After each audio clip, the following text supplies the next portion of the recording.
첫 번째 녀석 갑시다.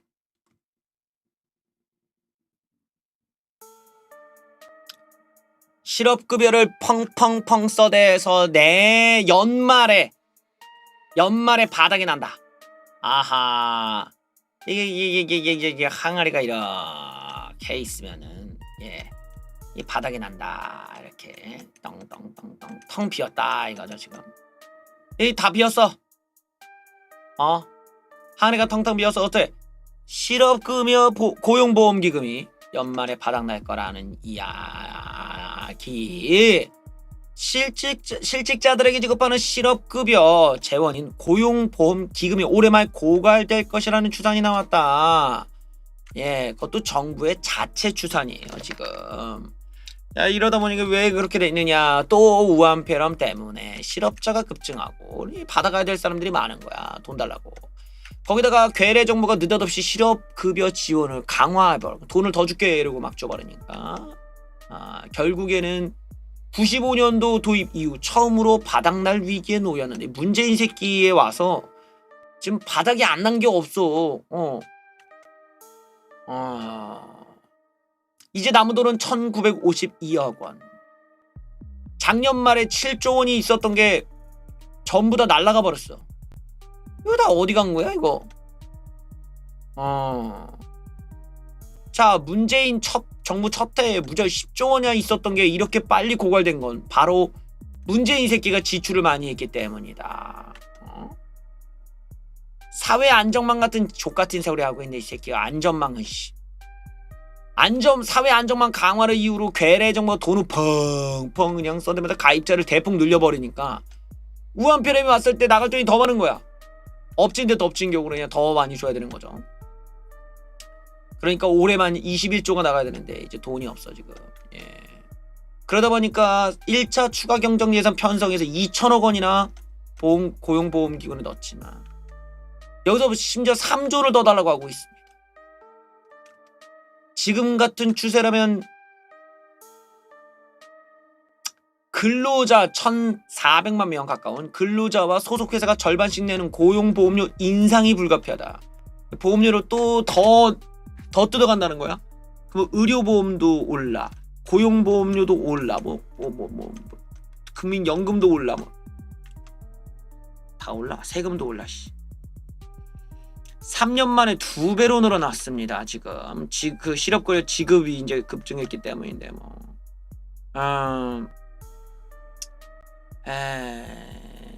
참 정말 비용신 같아갖고 정말 읽으면서도 짜증이 나더만. 자, 이러다 보니까 고용기금에 들어가는 국고지원금, 우리 이제 이 회사나 이런 노동자들한테 걷는 거 말고 또 별도 이제 세금으로 이제 지원을 해줘야죠. 큰 폭으로 늘었다. 국고지원금 문재인 괴뢰 정부 첫 해에서 907억 원에서 시작해서 4조 원까지 무려 47배 급증할 전망이다. 미친 새끼들이 완전히. 상황이 이름에도 불구하고 정부 여당은 재원 마련 방안은 고민하지 않고 고용보험 지원 범위만 늘리겠다고 아주 그냥 꼴값을 떨고 있다. 문재인 새끼는 심지어는 고용보험 가입 대상을 늘려서 전국민 고용보험 시대의 기초를 딱 깔아라.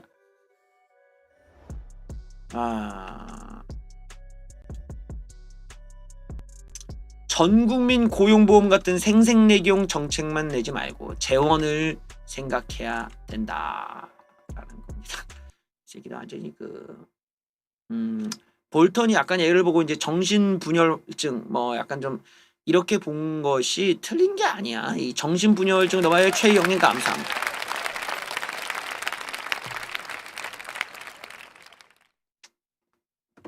벌레 오빠 오랜만이요. 여전히 멋지고 노래 잘하고 요즘 짧게 올라오는 편집본 정말 좋아요. 배달 음식 먹는 거 맘 아프니 간단 요리 좀 배워보셈. 건강이 최고 재산입니다. 아하, 집에서 요리를 해봐라. 짧게 올리는 것도 좋다고 말씀해 주셨네요. 감사합니다. 제가 좀 요리를 합니다. 좀 더워서 나 오늘 제가 요리를 해 먹었어요. 면을 끓였지. 더워서 죽는 줄 알았어. 다음 뉴스. 문재인 괴뢰 정부가 나라를 어떻게 망치는지 정말 뉴스 하나하나가 아주 주옥 같구만 정말. 문재인 괴뢰 정부에서만 서울 아파트 값이 52%가 올랐다. 무려 MB 박근혜 정부 시절에 2배다. 이 새끼가 얼마나 웃긴 새끼입니까? 문재인 새끼가 맨날 이명박 박근혜 탓만 하더니 이 쓰레기 같은 새끼는 지가 오히려 부동산을 더 폭등시켜놨어. 빈부격차를 줄이겠다고 해놓고 더 늘려놨어 이 새끼가. 문재인 괴뢰 정부 들어서 서울 아파트 값이 무려 52% 이명박 박근혜 정부 시절보다 2배 이상 높았다. 문재인 정부 3년간 무려 아파트 중위가격이 서울 아파트 가격이 52%나 상승했다.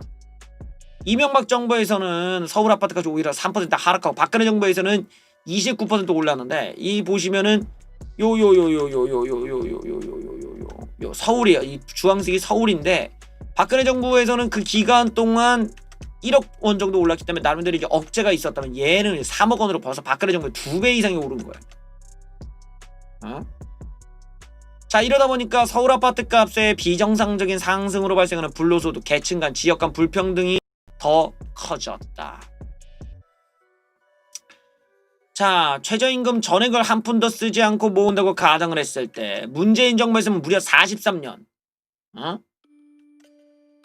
이야, 43년. 이명박 정부에서는 임기 말에 38년. 박근혜 정부에서는 37년. 왜 이런 차이가 나는가? 심지어 이명박 박근혜 정부에서는 최저임금이 낮았음에도 불구하고 이렇게 짧게 걸리는 이유는 집값 상승률이 안정적이었기 때문인데 문재인 새끼는 최저임금을 올려도 그거보다 몇 배로 더 집값이 오르니까 아예 더 쫓아갈 수가 없게 된 거예요. 1분이 아파트를 아예 살 수가 없다. 부의 양극화도 심해졌다. 이게 새끼 부려. 이게 뭐야 이거 소득 1분이 이게 제일 가난한 양반들은 72년 걸려. 서울 중위가격 아파트 구매 소요 시간. 이명박 정권 35년, 문재인 72년. 야, 72년 걸려. 와. 쩌는구만.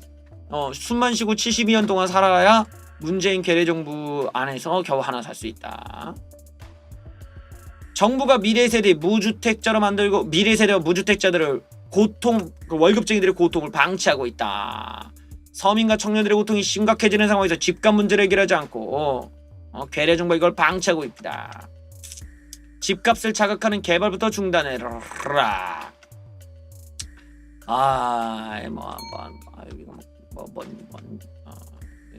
엉뚱한 걸 해갖고 이제 개수작을 해갖고 뭐 이렇게 되는 거야 안 된 거야 뭐 어쨌든 지금 이런 상황에서 문재인 괴뢰 정부가 뭔 짓을 하는지 한번 보시죠. 이야, 오늘부터 잠실, 삼성, 청담, 대치 이게 서울에서 좀 집값 비싼 동네죠. 집값 비싼 이제 1, 2, 3, 4야. 예, 1, 2, 3, 4, 5가 얘네들이에요. 예, 여기에 아파트 전세 끼고 사면은 최대 징역형을 받아요. 와우, 진짜 좋은 나라야 우리나라. 구청 허가 받고 집 사야 돼. 골 때리는구만. 서울, 송파구, 잠실, 강남, 대치, 상성, 청담 등 일대에서 집을 사려면 구청에 허가를 받아야 된다. 이 지역에서 전세를 끼고 아파트를 사는데 구청의 허가도 없이 주택을 거래하면 2년 이하의 징역 등을 받을 수도 있다. 쩌는구만. 쩔어.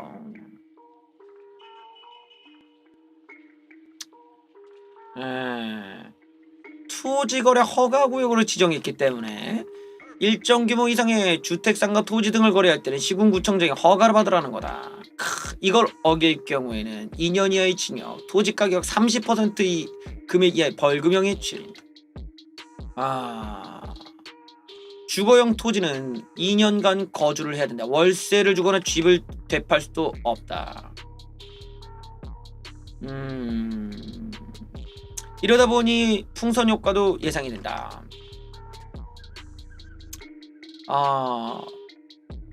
신천동 여기 이제 송파 1, 2아파트, 파크리오 아파트 등 이게 이제 조금 이제 그 요 파크리오 아파트는 요런 것들이 좀 인기가 있는 아파트다 이거죠. 요런 것들이 잠실동이 아닌 신촌동으로 잡혀서 요 아파트는 제외가 된다. 그래서 요 아파트들로 좀 매수세가 몰리는 거 아니냐.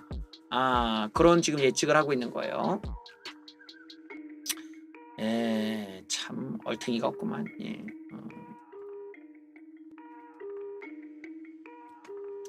이제는 아파트를 이제 허가를 받고 사야 되는 그런 시대가 됐어. 골 때리는구만 정말.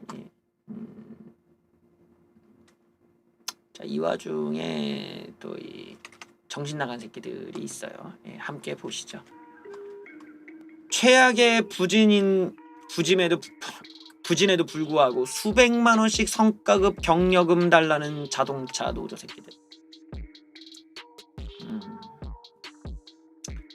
모여야만 이긴다, 싸워야만 바뀐다.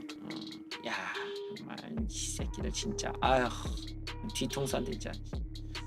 진짜 세게 휘갈기고 싶네 정말. 노조 새끼들이 기본급 인상을 요구했다. 지금 수출이 급감한 상태에서 이런 미친 짓거리를 또 하고 있어요. 르노, 삼성, 한국 GM은 자산 매각을 통해 현금 확보를 추진하고 있는데 이 와중에 노조 새끼들이 그 돈 자기네들한테 달라 이거야 지금. 응?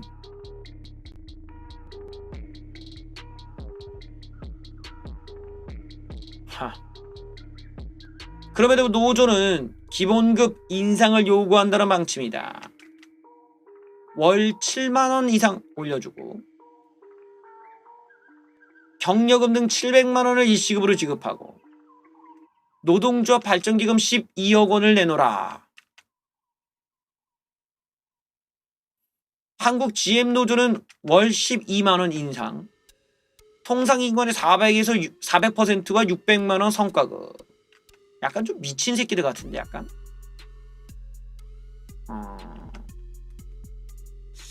약간 조금 그 뭐랄까 약간 좀 과대망상 정신병 있는 새끼들끼리 모였나? 어떻게 그런 거 있잖아요. 노조를 가입하려면 정신 감정을 받아야 돼. 근데 정신 감정이 정상인이 아니라 과대망상증을 앓고 있어야 되는 거야. 그래서 그거를 의사한테 받아오면 노조 가입이 허용되는 거지. 야, 이 정신 이 양반이 이거 과대망상증이 중증이구만. 이 자네가 회장해야겠어. 맡겨만 주세요.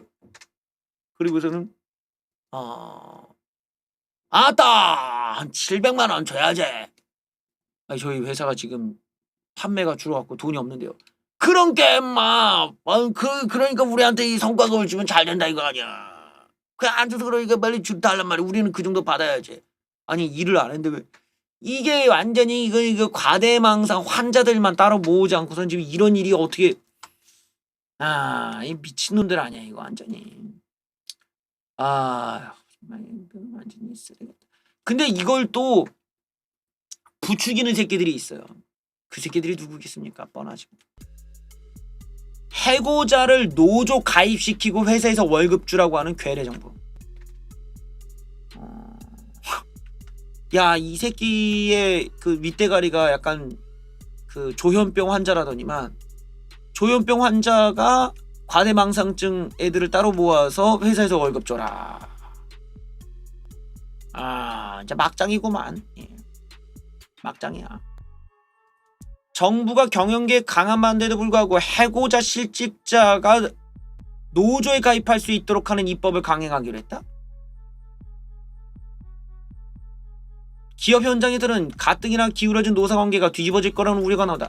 아니 실직자랑 해고자가 왜 노조에 가입을 해? 얼탱이가 없네. 개정안은 해고자와 실업자의 노조 가입을 허용하고 노조 전임자에 대한 사측 임금 지원 등에 대해서 금지한 규정을 삭제하는 것이 핵심이다. 아주 참. 경영계 의견은 전혀 반영되지 않은 게 문제다.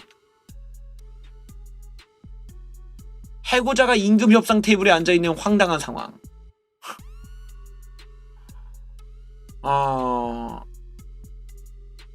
정부 입법안대로라면 노조는 협상 그 투쟁의 능숙한 해고자를 조합원으로 들여 전임자 역할을 맡길 수도 있다. 게다가 해고자들에 대한 임금을 회사가 하는 상황까지 올 수도 있다. 얼탱이가 없구만. 얼탱이가 없어.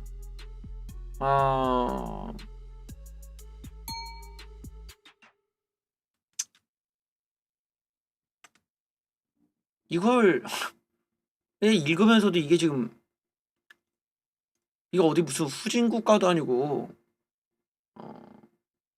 우리나라가 안 그래도 노조 새끼들이 저렇게 쌉치고 난리를 쳐서 기업이 투자를 안 할 정도인데 노조들한테 아주 그냥 뭐라고 하지, 아주 그냥 고양이한테 생선 주듯이 그냥 야 니들이 기업 다 먹어버려라, 우리들이 팍팍 밀어줄게, 뭐 이런 거야 지금. 근데 여기서 끝나는 문제가 아니라 이 괴뢰 정부가 이번에 인천공항의 알바생들까지 정규직으로 만들어줬죠. 이러면서 이제 젊은 애들이 조금씩 느낌이 오나 봐. 야 이거는 해도 족같잖아 이거. 이러면서 적당히 해야 되는데 이 새끼들이 지금 선을 넘고 있어요.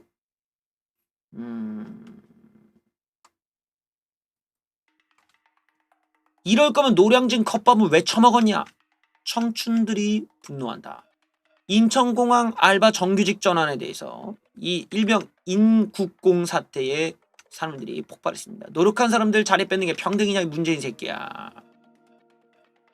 인천국제항공사가 그냥 비정규직 협력업체 보안 요원 1,900명을 그냥 정규직 전환한다고 발표하면서 청년 세대 불만이 속출하고 있다. 우한폐렴 때문에 기업 공채가 줄어서 취업이 더 힘든 상황이라 20, 30대들의 박탈감이 더욱 커졌다. 젊은층이 계층 이동 사다리로 인식하던 좋은 일자리가 노력과 상관없이 정부 정책에 영향을 받는 것이 불공정하다는 것이다. 공기업 추운 준비생들은 정부의 공공부문 비정규직 제로 방침은 역차별이다. 인천공항공사는 높은 연봉에 고용 안정성이 보장돼 취업 준비생들에게 인기가 많은데 근데 공부도 하는 새끼들이 그냥 정규직이 됐다는 거예요. 여기는 서류 전형 통과도 어려운데 인턴 되기도 바늘구멍인데 정규직 되려면 토익은 만점 정도 받아야 된다. 스펙이 빵빵해야 된다. 인천공항공사는 근무지도 수도권이고 성차별적 꼰대물어도 덜해서 여자들이 선호하기도 한다. 한 학교에 몇 명 들어가기도 어려운 곳인데 정부의 선신성 공약으로 정규직이 전환된다는 게 굉장히 불쾌하다. 적화대 청원 게시판, 각 대학교 커뮤니티, 취업정보 카페 등 20, 30대가 즐겨 찾는 인터넷 공간에서도 이번 사태에 대한 불만이 폭발하고 있다. 인국공, 인천국제공항공사 사태라는 말까지 나올 정도로 인국공 사태라는 거죠.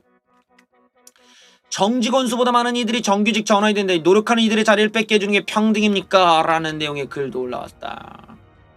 문재인 새끼가 과거에 쇼한답시고 컵밥을 처먹으면서 고시생들 흉내를 냈던 것도 화제가 됐죠. 문재인 새끼는 공무원도 많이 뽑고 시험에서도 늘리겠다고 말했는데 공무원 뽑는다더니 이런 식이었냐라면서 반응들이 아주 좀 냉담한 반응들이 많았습니다. 취업 카페에서는 인국공 사태는 처참하다, 참담하다. 어떻게 최소한의 면접도 없고 시험도 없이 일괄 정규직화되는가? 아무것도 손에 잡히지 않고 무기력하다.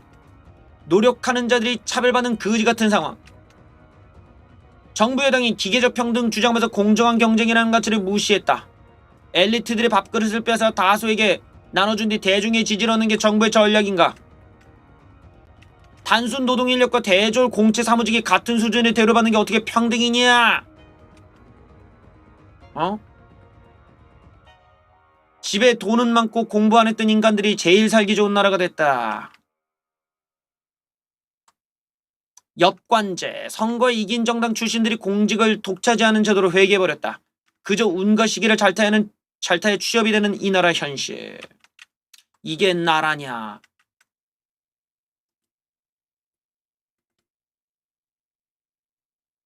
자, 여기서 더 폭발이 된 이유가 있어요. 그게 뭐냐면 여기서 정규직이 된 새끼들이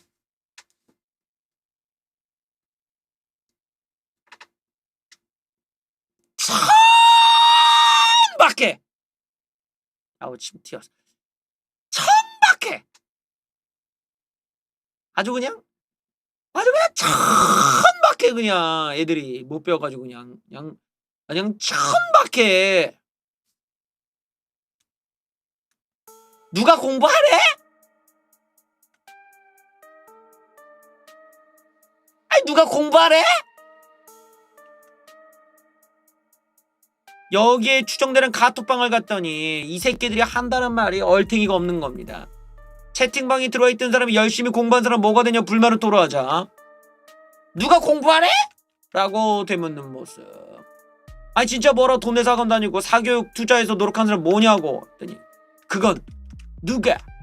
그건 니네 선택이고 누가 하래? 토익 토플 좀 해서 고생했는데 누가 하래?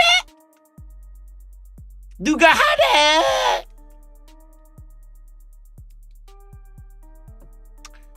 자, 인천공항 근무자들이 모인 것으로 추정되는 단체 채팅방 대화 내용에서 이렇게 공부하면 이게 뭐냐 했더니 그건 네 선택이 누가 하래?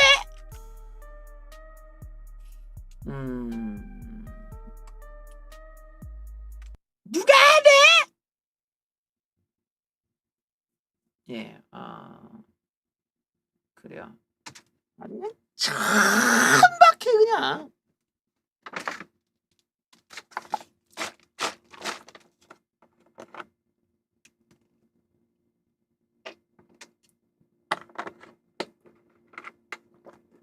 누가 하래?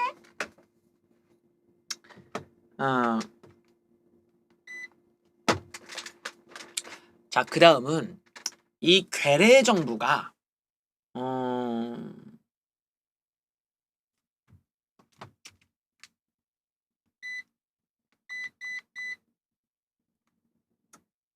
이 괴뢰 정부가 그동안 세금을 있는 대로 펑펑 써대면서 응?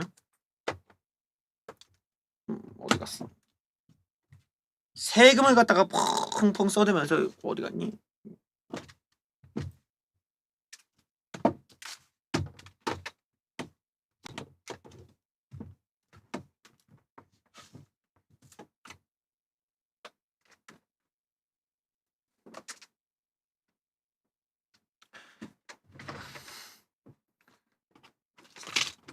난감하네.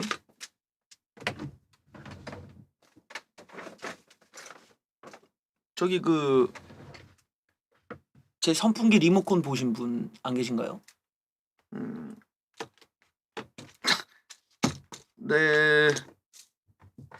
내 선풍기 리모컨 어디 갔지?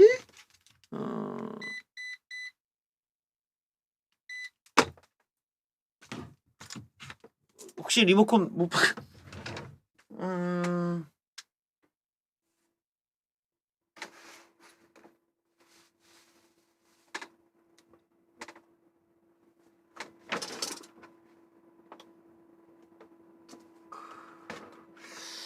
못 보셨나? 극적. 어디 갔지?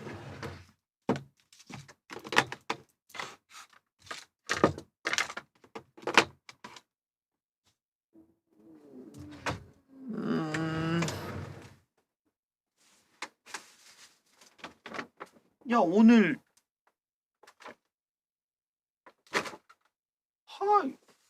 아니 발가락으로 해도 되긴 하는데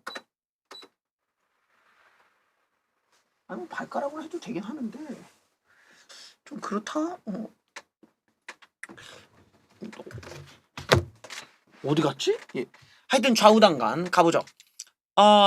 괴뢰 정부가 돈을 막 펑펑 써대니까 이제 그 세금이 이제 부족한 거겠죠. 세금이 부족하니까 얘네들이 이제 슬슬 이제 건드립니다.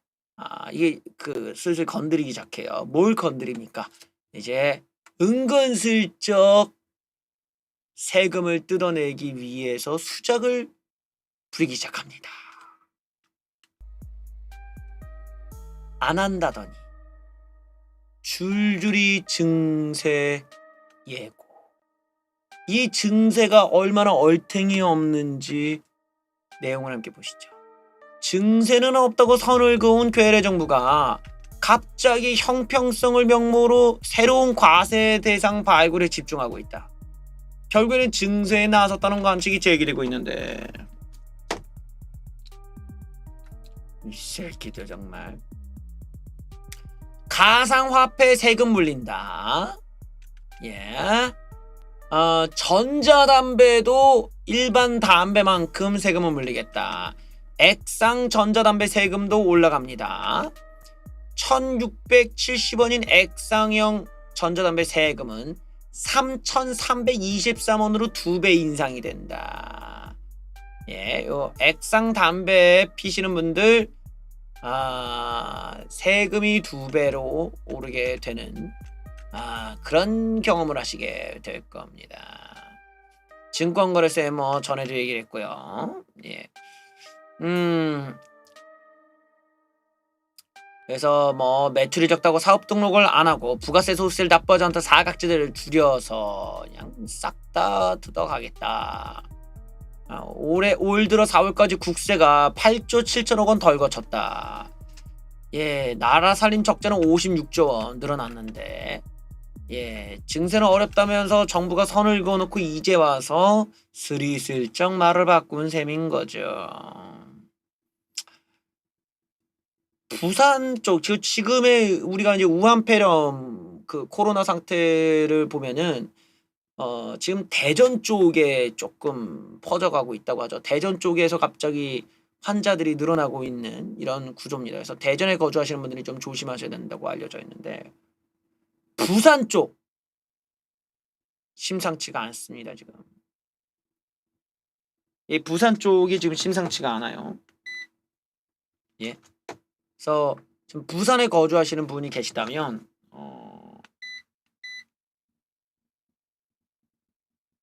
부산에 혹시 거주하시는 분이 계시다면 조심하셔야 될 뉴스입니다. 부산항 입항한 러시아 선박 16명이 집단 확진.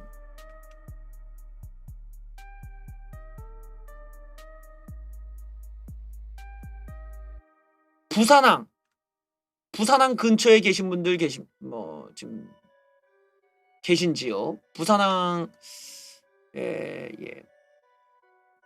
부산항에 입항한 러시아 선박에서 우한폐렴 확진자가 다수 발생했다. 16명이 우한폐렴 양성 판정. 아하. 지금 여기는 선장이 선박 내 집단 감염의 감염원일 가능성이 높은 것으로 현재는 보고 있는데, 예, 이들은 냉동고의 온도가 영하 25도에 달하는 등 작업 여건상 마스크를 제대로 착용하지 못했고 육상 조합원 역시 더운 날씨 때문에 마스크를 착용하지 못해서 싹 다 그렇게 걸렸다는데 지금 해안가에서도 이렇게 걸리면은 좀 심상치가 않지 않나요 이거. 예, 일단 부산 쪽에 계신 분들도 조심하시기 바랍니다. 미국이 중국을 귀싸대기를 한 대 또 때렸어요. 지금 흘러가는 내용이 좀 심상치가 않네. 조용할 날이 없는 미국과 중국. 언론사 미국에서 추가 제재를 했습니다. 중국에서는 발끈하고 나오는데 어떤 내용인지 보시죠. 미국, 중국의 언론사 4곳을 외국 사절단 추가 지정. 그들은 공산당의 통제를 받는 선전 매체이기 때문에 안 된다 했더니 중국에서 이거는 정치적 압박이다 이러고 또 한판 붙을 예정인가 봐요. 미국 국무부가 중국의 CCTV, 중국신문사, 인민일보, 황구시보 등 중국 언론사 4곳을 외국 사절단으로 추가 지정했다. 이들을 정상적인 언론사가 아닌 중국의 선전 도구라고 판단한 것이다. 중국은 강력하게 반발을 했는데 자, 미국의 이제 그 국무부 담당 차관보가 그 4개 매체를 보고 이들 매체는 언론사가 아니다. 중국 정부의 선전 도구다.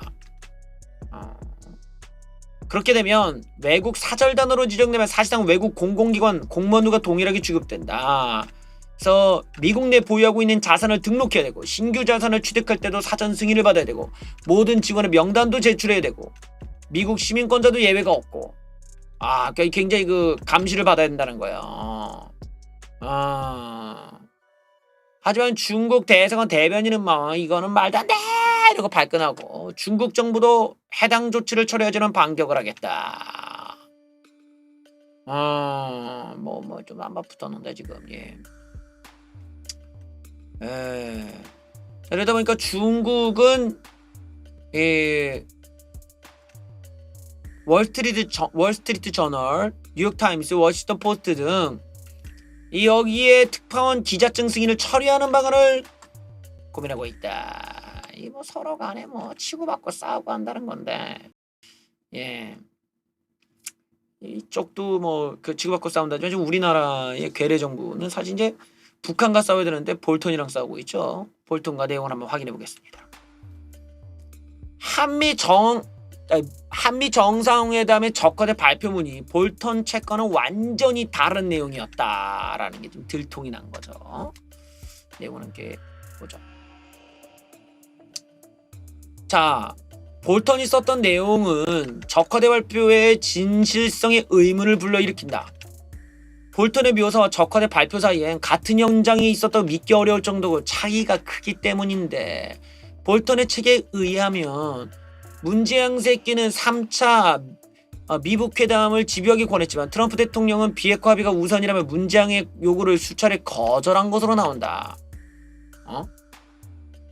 근데 적화대에서는 북한이 영변핵 시설을 폐기하는 대신에 미국이 일부 제재로 완화하는 굿 이너프 딜이라는 중재안을 들고 3차 미북 회담의 추진에 나설 것으로 선전했는데 거짓말이라는 거 이게. 미국은 이런 걸 받아준 적이 없었다라는 내용이에요.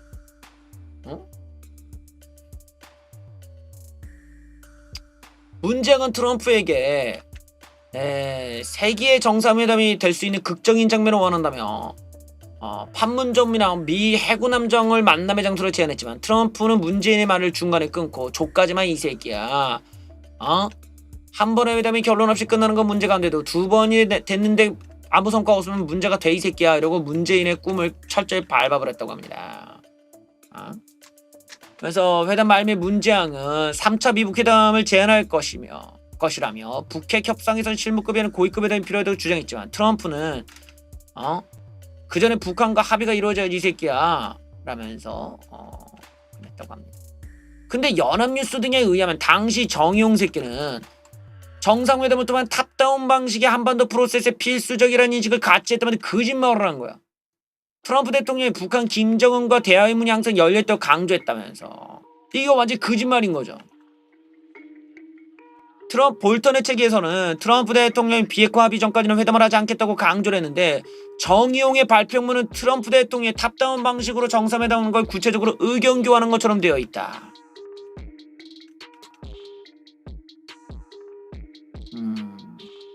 적화된 고위 관계자도 이번 회담은 한반도의 평화 정책에 대한 구체적 현실적 방안을 허심탄회하게 논의한 기회가 됐다고 했는데 탑다운 방식을 통한 큰 진전을 이뤘다고 했는데도 불구하고 볼턴과 같은 자리에 있었다 믿기 어려울 정도로 완전히 다른 이야기를 씹으리고 있었던 것.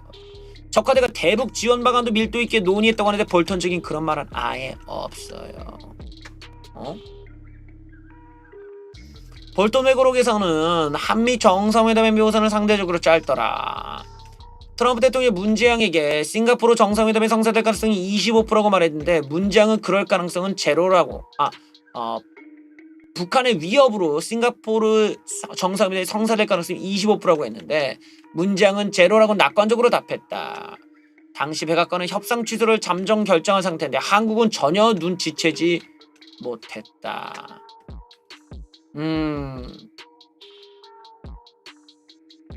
회고록에 따르면 트럼프 대통령은 이 자리에서 왜 전문가들이 북한 풍계리 핵실험장 폭발을 핵실험 풍계리를 방문하지 않느냐 물었고 볼턴을 포함한 많은 사람들이 김정은이 자신의 발음을 제대로 이해하지 못하고 시험장 폐쇄를 구두로 약속했다고 믿고 있다고 답했다.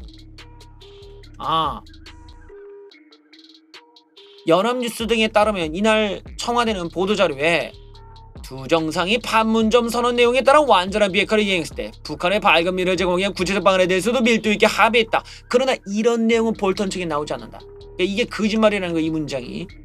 적화대 발표대로 밀도 있게 협의했다면 대북 강경파인 볼턴이 이를 회고록에 빼놓지 않았을 것이다.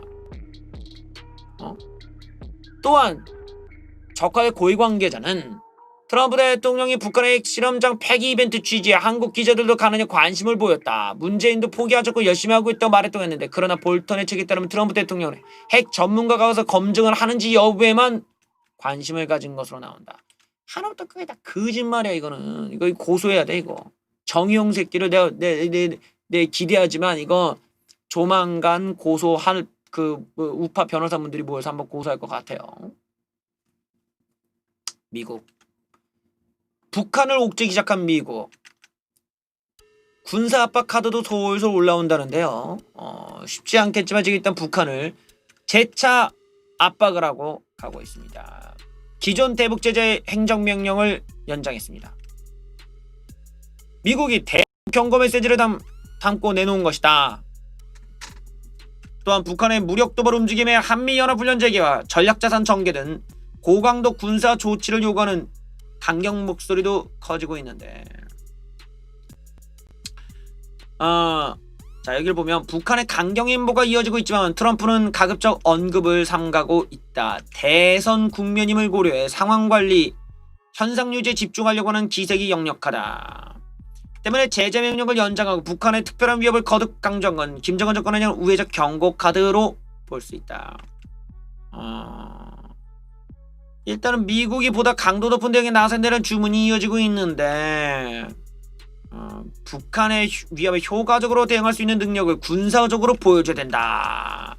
물론 이제 그렇긴 한데, 이제 대선이다 보니까 이제 트럼프가 좀 그렇게 못하는 경향이 있죠. 지금 그렇게 막 마음대로 밀고 나가지 못하지. 이게 걸려 있는데, 그게 이제 좀 고민거리겠죠. 어제 새벽에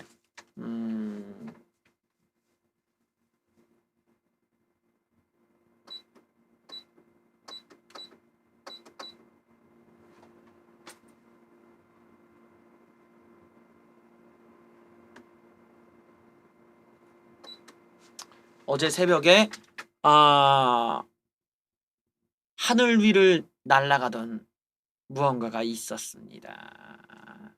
대단하세요. 이 와중에 이거를 또 그 모든 감시를 뚫고 날렸습니다.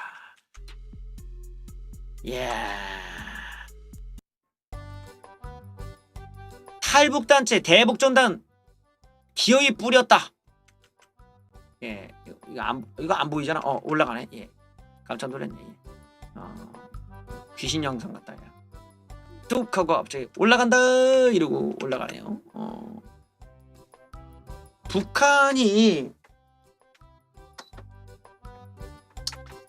개성 남북 공동 연락사무소를 폭파하는 남북 관계의 긴장 가운데 탈북민 단체가 대북전단을 기어이 살포해 성공을 했다.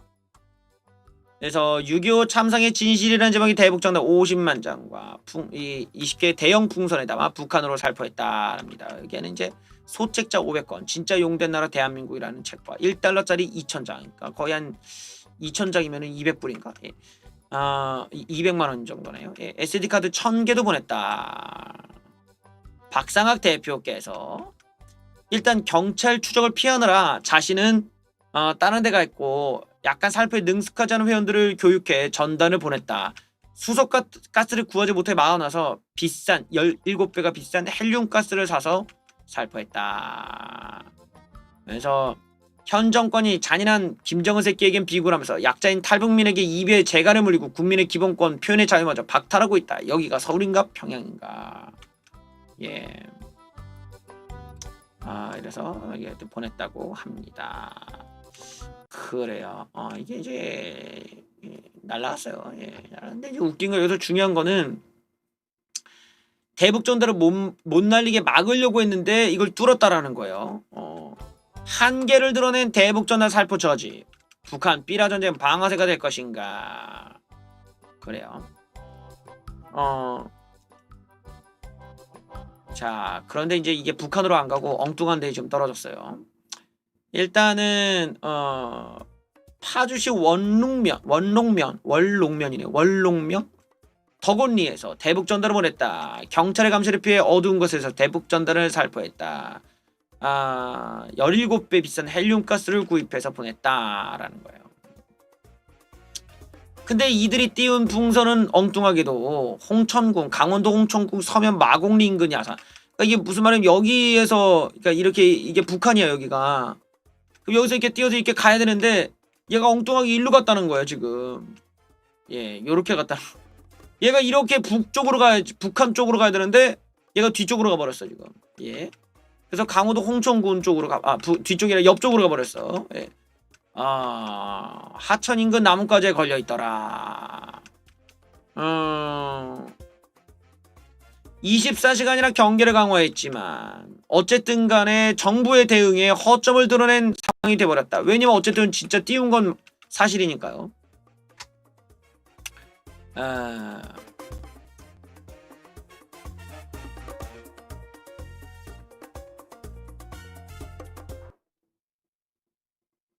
여기서 흥미로운 대목이 그 거리가 갈 수 있는 거리냐라는 얘기도 나옵니다. 풍속이 시간당 1에서 2km밖에 안 되는데 무려 70km밖에 홍천까지 갔다는 거예요. 맵을 보시죠.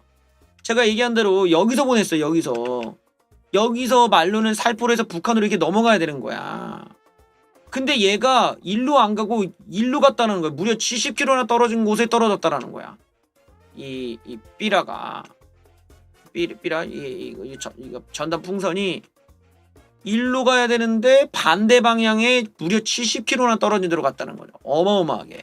근데 이날 바람은 거의 없었다라는 거죠.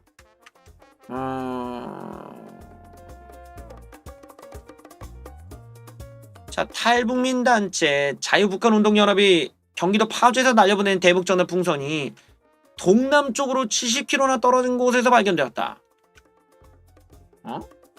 그런데 아무리 풍속을 감안하더라도 대북전단이 10시간 만에 그 70km 거리에 떨어진 게 무리가 있어. 살포 지역이 파주가 아닐 수도 있다라는 의견이 나오고 있다. 그래요.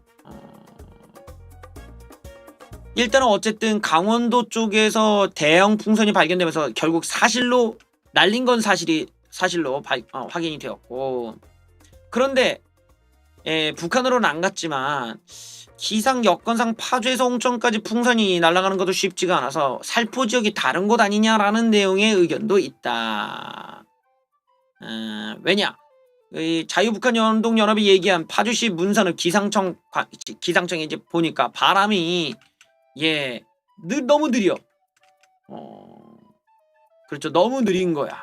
여풍까지 불었어. 그래서 풍선이 파주를 벗어나기도 힘든데 무려 70km가 넘는 곳에 있었더라.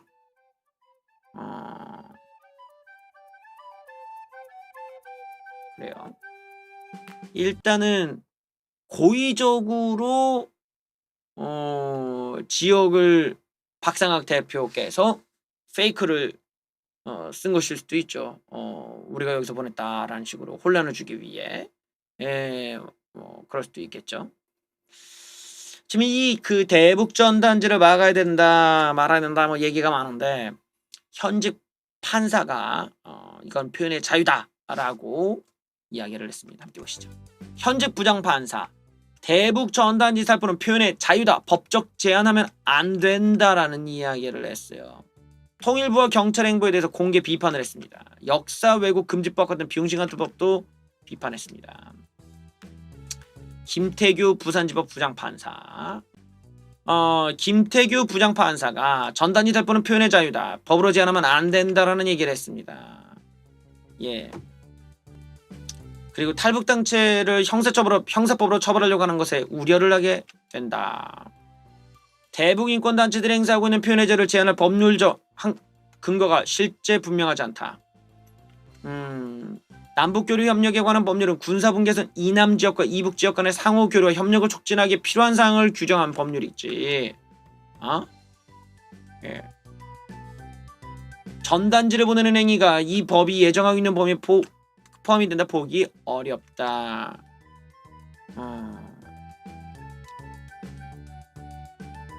표현의 자유가 현실적으로 제약을 받고 있는 북한에 대해서 유일하게 사용 가능한 표현 수단인 전단지를 보내는 행동을 두고 남북한 사이의 경제협력 교류를 전제로 만들어진 법을 적용한다는 것은 전혀 다른 세계를 갖다 붙이는 거라는 거예요. 지금. 또한 역사 왜곡 금지법, 5.18에 대해 반론을 제기하면 잡아가는 거죠. 이 법률에 대한 입시 들어보면서 그 무모함에 놀라게 된다. 이러한 법안이 제출되는 것이 경제 부흥과 자유민주화를 만들어내는 우리나라의 위상과 국격에 맞는 것인지 의심케 한다. 이 법안은 그 자체로 대한민국 국민에 대한 심각한 무시일 수 있다. 사상의 자유시장이 작동하는 원리에 대한 인식이나 이해가 전혀 없다.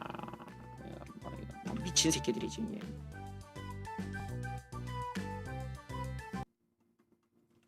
정신 나간 새끼들이지. 자, 이러다 보니까 이제 국방부 뭐해? 북한이 확성기를 설치했는데 입쳐닫고 있는 국방부 북한 눈치 보기 바쁩니다. 자, 국방위에서는 아예 언급도 안 하고 있어요. 무려 20여 곳에 정황을 포착하고도 국방부는 모른 척하고 있습니다. 우리 군 당국이 북한의 확성기 설치에 대해서 한마디도 언급하지 않아 북한 눈치 보기란 지적이 나오고 있다. 예. 북한이 이렇게 확성기를 20여 곳에 설치했는데도 불구하고 군 관계자들은 침묵하고 있다. 확성기 문제는 단 한 줄도 보고하지도 않았다.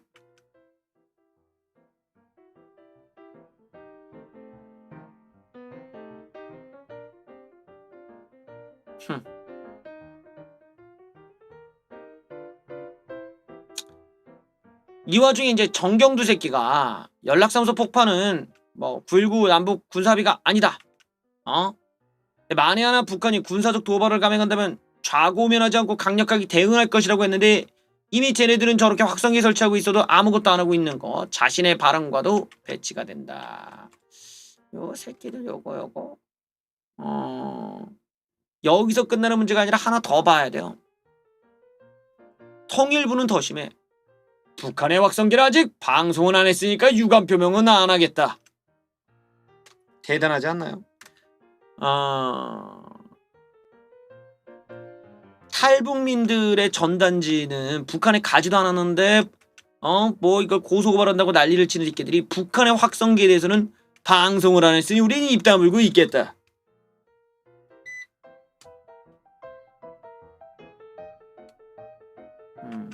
그래. 쩔어.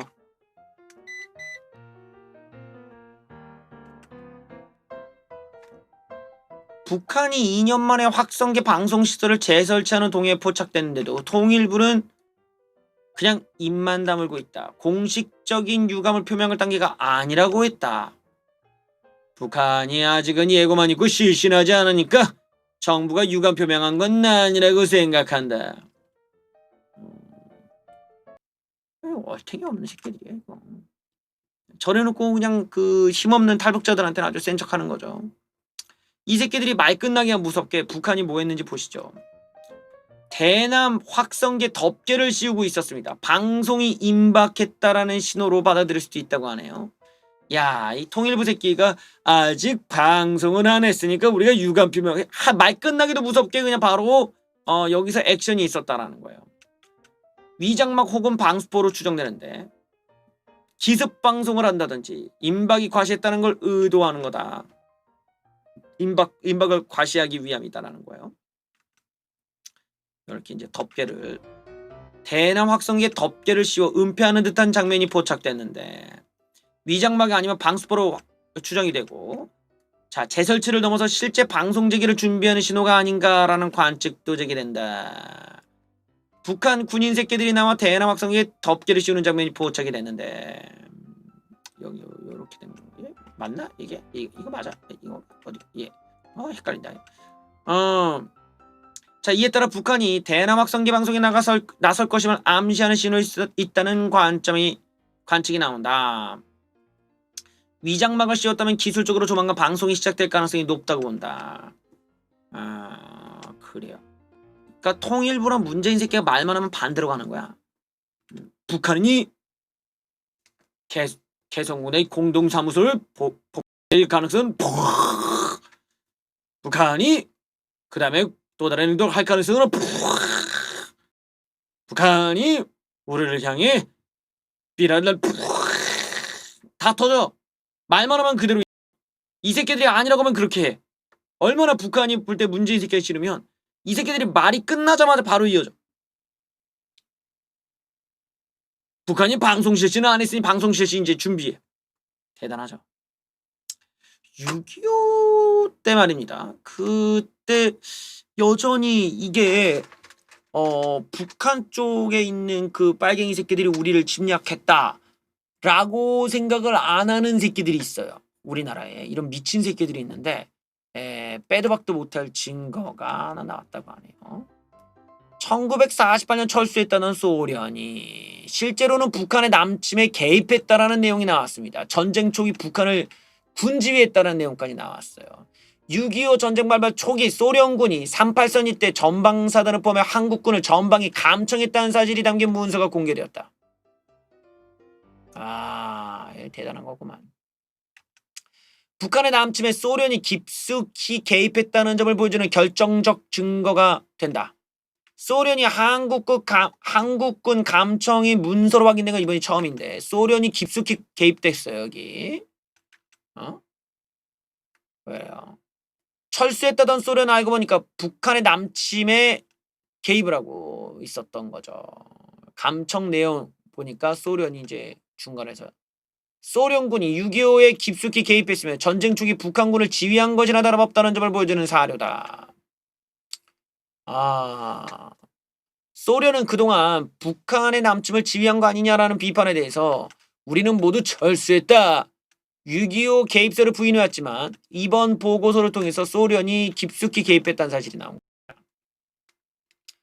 또한 해방군을 자처한 소련이 실제로는 북한 지역을 지배하려 했다는 정황 증거도 나왔다. 북한 지역 청진항을 30년 동안 소련 회사에게 양도하라는 북한인민위원회 지시문건이 그것이었다. 북한의 남침을 뒷받침하는 전투 명령서도 추가적으로 나왔는데 북한이 침략한 걸 뒷받침하는 증거도 나왔다. 전투 명령서들이 있었다. 여기에는 남침을 준비하라는 지시들이 있었던 것이다. 그동안 잘 알려져 있지 않았던 북한 빨갱이 새끼들의 전모를 이해하는 데 도움이 되는 자료도 함께 공개가 됐는데 예, 그래요. 이게 뭐 그래요. 뭐 깔끔하게 정리가 됐으니까 빨갱이색이 더 이상 개소리하지 못하겠죠. 윤미향의 소환이 눈앞에 있나요? 윤미향의 소환이 임박했다?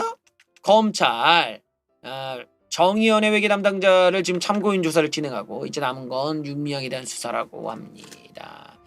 위안부 할머니들에 대한 후원금 유용 의혹 등으로 논란의 중심에선 정의연의 회계 부정 의혹을 수사 중인 검찰이 정의연 회계 담당자에 대한 참고인 조사를 했는데 자 이러다 보니까 이제 윤미향에 대한 소환 조사가 임박했다라는 법조계 안팎의 분석이 나오고 있는 중이다.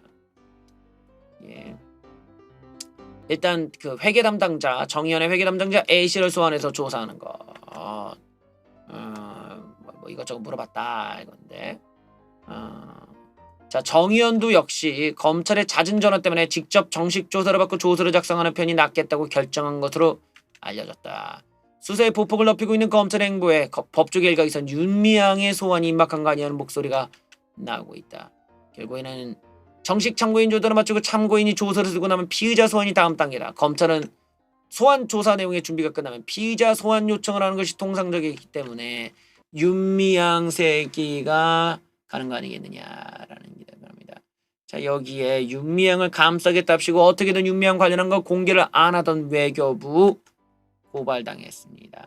윤미향 면담 기록을 계속 숨기고 있었던 외교부 소송 당했습니다.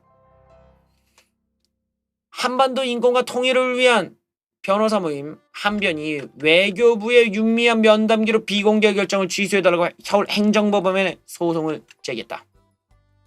외교부는 국가의 중대한 이익을 해칠 우려가 있다고 해서 공개를 안 했지만 한편 측은 윤미향 새끼가 외교부랑 면담한 내용이 무슨 국가 간 내용이냐. 우리나라 내부에서 얘기한 내용이고 국민들이 이 내용을 알고 싶어하고 윤미향이 알고 있었는지 윤미향의 의견이 반영됐는지를 모두가 궁금해하고 알 권리가 있다며 고발을 했다고 합니다. 부디부디 이기시기를 바랍니다. 여기에 이제 김경수 이야기까지 왔네요. 김경수! 우리는 시연이 없었다라고 우기는데 이 닭갈비가 중요한 증거가 될 것으로 보이네요. 그날 동선상으로 시연이 있을 수 없다라면서 김경수가 이제 개소리를 했는데, 자, 이날 김경수의 재판에서 증인이 한 명 나왔습니다. 네, 여기 증인들이 김경수의 지시로 사무실에 있을 때 사무실을 방문했을 때 그때 산채 사무실에 있었던 사람들, 그 다음에 그 사람들과 같이 이제 그 닭갈비집에서 밥을 먹었다 이거예요. 근데 김씨 조씨가 처음에는 김경수랑 같이 식사 안 했다. 김경수 측은 닭갈비 영수증을 증거로 내놨는데, 그러니까 자기는 닭갈비 먹느라 시연을 못 봤다라는 거예요. 지금 시간상 그래서 못 봤다라는 내용인데, 하지만 김씨 조씨의 주장은 달랐다. 김경수가 1시간 늦게 왔다. 그 드루킹도 역시 김 지사가 늦게 온다고 해서 경공모 의원끼리 먼저 식사를 했다라는 의견과 일치한다. 그러니까 처음에 증언들이 일치하고 있는 거죠. 그런데 항소심에서 갑자기 증인들이 말을 바꿨다. 김경수랑 같이 식사를 했다. 변호인이 분명히 식사한 게 많이 했대. 그렇다라고 대표했다. 내가 다시 생각했는데 저녁을 먹지 않았던 것 같다 라고 또 말을 바꿨다. 변호인이 김경수가 닭갈비를 먹었다고 하는데 닭갈비를 먹은 기억은 없다라고 또 말을 바꿨어. 조씨의 진술이 달라지자 재판장의 질문이 이어졌다. 증인은 변호인의 질문이 끝나지도 않았는데 피고인이 산채로 와서 닭갈비를 먹었다고 하는데 그런 기억 없다고 진술했다. 닭갈비를 먹었는지 여부는 증인이 조사받을 때는 안 나왔는데 쟁점인지 어떻게 알았나. 기사를 통해 알았다. 재판장도 증인의 증언에 의문을 포함하면서 네 말은 좀 의심이 된다. 어떻게 되는 거야? 닭갈비집 사장은 닭갈비는 포장해 간 것이라고 얘기를 하고 있어요. 세 번째로 나온 닭갈비집 사장은 닭갈비를 포장해 갔다고 증언을 했다. 25번 테이블에서 15인분을 주문한 것으로 봤는데 여기에는 25번 테이블이 없어요. 그래서 가짜로 가상으로 테이블을 만들어서 이제 나가는 건 그렇게 표현한다 이 얘기예요. 가상 테이블이고 포장용 주문을 계산할 때는 그렇게 입력한다라는 건데, 증인들끼리 또 이야기가 엇갈리면서 이게 김경수의 문제가 조금 그럴 것 같아요. 황당무계한 법 판결 하나 보시죠. 단국대는 괜찮다고 했는데 법원이 문재인 비판 대자보로 붙인 20대한테 벌금형을 때렸습니다. 이야, 이 판사 새끼 이거 웃긴 새끼네 이거. 단국대에 들어와서 대자보로 붙인 거야 20대가. 근데 단국대에서는 괜찮아요 이랬는데 법원이 안 괜찮다고 벌금형을 때린 거예요.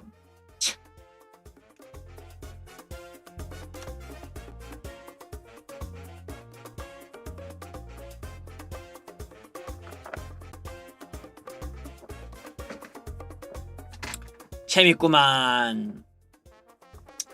문재인 새끼를 비판한 내용의 대자보를 대학 내 건물에 부착했다는 혐의로 20대에게 벌금형이 나왔는데, 이 그 판사 새끼가 하는 말 좀 보세요. 김모 씨에게 벌금 50만 원을 선고하면서 김 씨가 단국대 캠퍼스의 건물 내부의 4곳에 문재양을 비판한 내용의 대자보를 붙인 혐의다. 검찰은 김 씨를 100만 원에 기소했고 정식 재판을 청구해서 여기까지 왔는데, 근데 김 씨가 법정에 나오질 않았다. 이러면 사실 이렇게 법정에 안 나오면 좀 불리면은 있어요. 나갔어야 되는데. 김 씨가 붙인 대자보는 시진핑 면상이 인쇄된 것으로 문재양을 언급하면서 정책을 비판하는 내용이었다. 대자보에는 나의 충견 문재양이 고위공직자 비리 수사처 연동형 비례대표를 통과시키고 총선에서 승리한 뒤 미군을 철수시켜 완벽한 중국의 식민지가 될 수 있도록 하겠다. 뭐 이런 내용이었다고 합니다. 당국대는 이런 사실을 경찰에 알렸는데 신고가 아니라 업무 협조 차원이었다. 학교에 피해도 없고 표현의 자유를 고려했기 때문이라는데 경찰은 김씨가 친입범이라면 기소 의견으로 검찰에 송치를 시켰다. 당국대 측은 수사가 시작되자 김씨로 인해서 우리가 김씨는 우리를 침입한 사실이 없다. 처벌을 원하지 않는다는 의견을 경찰에 전달했다. 당국대 관계자는 법정에서도 이 사건이 과연 재판까지 와야 되는 문제인지 의문이 있는데 처벌을 원하지 않고 피해 본 것도 없다고 주장을 했는데 그럼에도 불구하고 판사 새끼가 유죄를 준 거예요. 김씨 측은 항소할 뜻을 밝히면서 건조물 침입죄는 핑계일 뿐 문재양을 비판한 죄를 끝까지 묻겠다는 더러운 의도밖에 아니지 않냐. 응? 건조물 침입죄는 주거의 평을 해칠 때 성립하는데 검찰이 피해자로 지목한 당국대 측은 피해본 게 없다고 하고 있는데 뭔 피해가 성립된다고 우기는 거냐. 헌법상 국민의 핵심 권리인 표현의 자유를 침해한 판결이다. 수많은 게시물 중 유독 김씨가 붙인 대통령 비판 대자만 콕 찍어 처벌하는 점에서 헌법상 평등권의 일부인 형평의 원리도 심각하게 위배한 것. 비용신 같은 새끼들 정말. 아니 어떻게 저런 새끼들이 판사질이고 법조인이 돼가지고 정말 나라를 족같이 만들고 있네. 어저께 이제 그 재밌는 뉴스 중에 하나가 조국이 무슨 뭔 조식이라고 하는 순상의 후손이다 이래가지고 그쪽 후손들이 나왔고 조국은 상관없다 이래서 난리가 난 뉴스가 있었어요.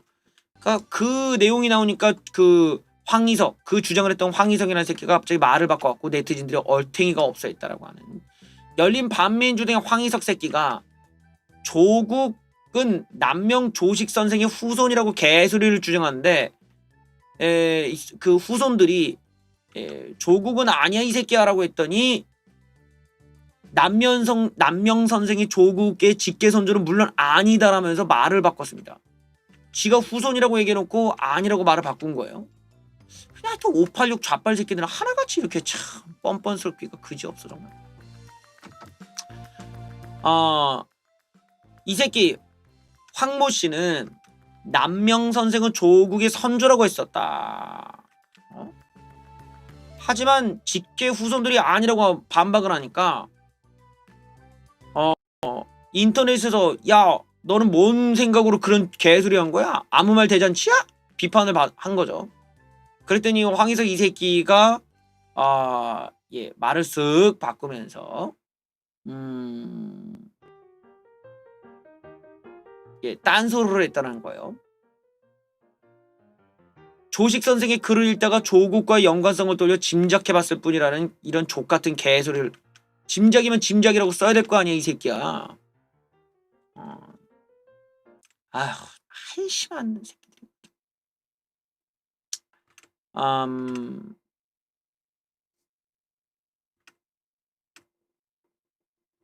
이제 우리가 이제 이런 정치판을 보면요 저렇게 이제 개소리를 씹으려가지고 좀 논란이 되는 사람 경우가 있어요. 근데 오늘 같은 경우에 통합당에서도 개소리까지는 아니라고 하지만 좀 황당한 소리를 해갖고 난리가 나기도 했습니다.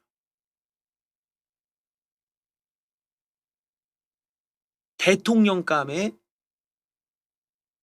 백종원을 언급했다가 난리가 난 거예요. 이재용도 아니고 벌레소년도 아닌 백종원이었다. 그럴 수 있어. 이렇게 넓은 아량으로 보면 여러 예 중에 한 명으로 얘기할 수 있지. 근데 이게 이제 너무 희화 아니냐 이래서 좀 뒷말이 나왔습니다. 같이 보시죠. 종이날배가 아이고 그냥 한 소리야 그냥 호감도 높은 사람이 필요하다는 얘기야 이러고 애둘러 지금 해명을 하기에 급급했다는 내용입니다. 미래통합당 김종인 비대위원장이 대선 후보로 백종원을 언급했다가 난리가 났어요. 아유 호감도 높은 인물이 필요한데 얘기지 뭘 난리를 쳐. 꼰대 같지 않으면서 대중과 소통이 잘 되는 사람이 필요해. 그 백종원 정도가 어떨까라고 얘기하는 이제 난리가 났습니다. 일단 대선이 2년도 없는 상황에서 통합당은 대선 후보 기근에 시달리고 있다. 일단은 재선 의원이 김종인 대표가 백 대표를 그러니까 백종원을 특정해서 대선 후보로 언급한 게 아니라 백종원처럼 호감도가 높은 인물이 필요하다는 취지였어. 이렇게 얘기를 합니다. 이 종이라베가 40대 경제정보가 또는 젊고 능력 있는 대선 후보가 돼야 된다는 의미로 그렇게 얘기한 거다라는 거였습니다. 참석자들 그러니까 5천을 이제 전화들과 같이 했는데 여기서 차기 대선을 물어보니까 백종원 씨 같은 분들은 어때요? 남녀노소 모두 좋아하는지 아니까 싫어하는 사람이 없던데 막 이러면서 그만큼 이제 혐오도도 적어야 된다. 혐오도가 적은 후보를 데려야 된다라는 얘기예요. 이러다 보니까 이제 백종원 인터뷰가 가면서 대선을 꿈꿔본 적도 없다. 뭐 그런 얘기들이 나왔다 이겁니다. 근데 지금 요 내용이 우리가 그냥 물론 이제 정치를 좀 단순하게 보면 김종인 왜 저래 뭐 이럴 수도 있는데 종인 할배가 그냥 아무 생각 없이 저런 말을 했을 가능성은 낮단 말이지. 무엇을 의도했을까요? 저 얘기의 뒷 얘기를 한번 생각해 보면 국민들한테 혐오보다는 호감을 받을 수 있고 그러면서 좀 젊고 그리고 뭔가 경제적으로 성공한 사람의 느낌 그런 사람을 추천했다라는 거야. 이게 어떤 의미인지를 좀 고집을 필요가 있겠죠. 물론 제 백종원도 금수저이긴 한데 여기서 좀 중요한 거는 어떤 사업가, 그러니까 경제적인 이익에 밝고 젊고 그리고 사람들의 호감도가 높은 사람을 이제 우리도 구해야 된다라는 거예요. 근데 그런 사람이 정확하게 반대되는 사람이 딱 있단 말이지. 우파 진영에. 그게 이제 준표 형이죠. 뭐 준표 형도 있을 거고. 그렇게 이제 따지다 보면 이제 나오겠지. 비호감도가 높은 그러니까 혐오감을 안 줄 수 있는 혐오성을 좀 낮출 수 있는 그런 것들의 후보가 되는다라는 얘기를 보면 이건 대놓고 이제 준표 형을 뭐 깐 것일 수도 있고 다른 쪽으로 보면 이제 우파에 만약에 앞으로 후보가 될 거면 이렇게 다수의 대중들한테 호감과 친숙함 뭐 얘기 나오지만 이런 거를 얻어낼 수 있는 사람이어야 된다라는 메시지를 던지기 위한 것인 게 아니냐라는 유추도 가능하죠. 이런 걸 보고 일명 뭐라 부르냐? 이런 걸 보고 매기 효과라고 부른다고 해요. 매기 효과가 뭐냐?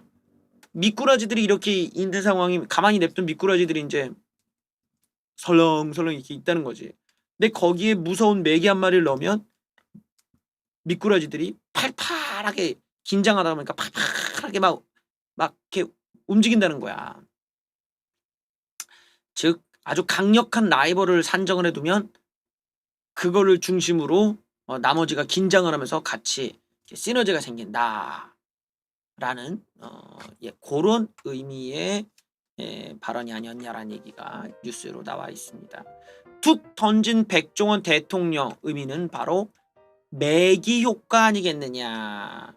엑서스야 INC님 감사합니다. 제가 읽어드려야겠네요. 잠깐만. 신중접 안 내려가. 이것도 왜 이래?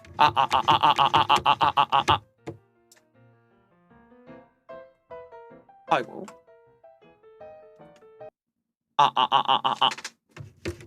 왜 안 되지? 얘가 또 그게 아니었구나. 아이고야 머리가 아프네. 알겠습니다. 친중 좌파 개헌 세력이 우파 정당에서 대놓고 비대위원장 하는 나라 클래스. 사실 저분은 이제 박근혜 대통령이 데려오셨기 때문에 사실 좀 애매해. 경제 민주화 때문에 이게 이제 우파 뭐 계속 뉴스를 한번 읽고 한번 얘기를 해보죠.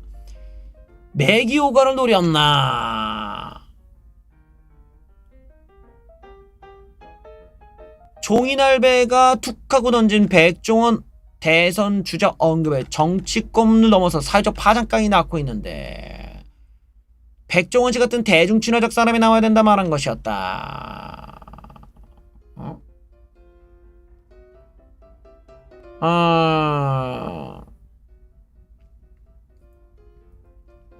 김종인의 백종원 발언이 무심코 나온 거라고 얘기를 하지만 당 안팎에서는 기존 통합당 주자들을 겨냥한 매기 효과를 노린 거란 분석이 나온다.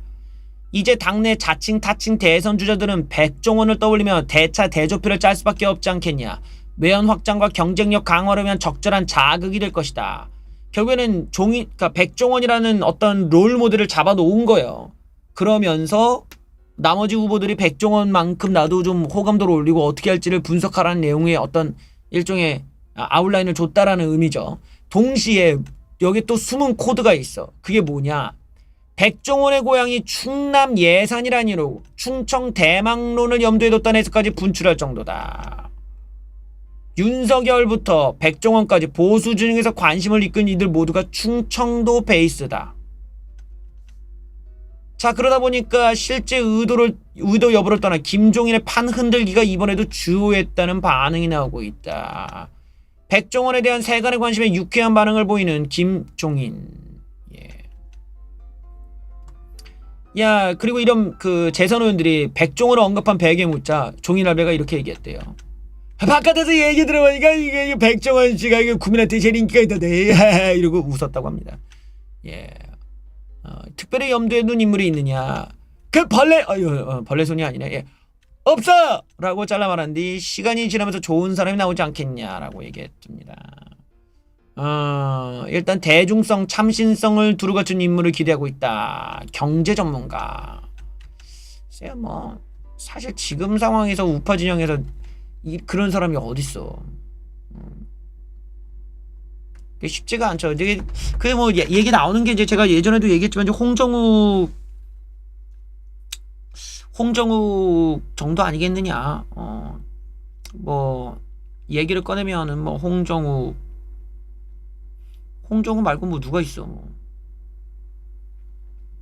딱하니 떠오르는 사람이 우파 진영에서 밀만한 사람이 누가 있겠어요 그동안. 그러니까 없어. 이제 다 패차고 다 이제 끝물이고 남는 게 이제 홍정욱인데, 야, 홍정욱이 이제 뭐 자기가 뭐 그 뭡니까 언론사 차려서 돈도 벌고 뭐 그랬다 이거지. 사업해서 어쨌든 돈을 벌면 그게 중요한 거야. 자기가 어쨌든 회사 차려서 돈이라도 벌어본 인간이랑 문재인 같이 뭐 제대로 돈도 뭐 몰라서 그냥 해벨레하는 그 전응아 새끼들 모아가지고 나라 망치는 거랑 그런 차이가 있잖아요. 어쨌든 사업을 해갖고 세금 신고라도 해본 사람이랑은 좀 차이가 있는 거지. 그런 게 이제 뭐 경제에 대해서 이해를 하고 또 그런 사람들이 옆에 아는 또 뭐 세무사도 있을 것이고 뭐 이러다 보면 뭐 이제 그런 거겠지. 근데 문제는 뭐 근데 모르겠어. 뭐 그 홍정욱을 지금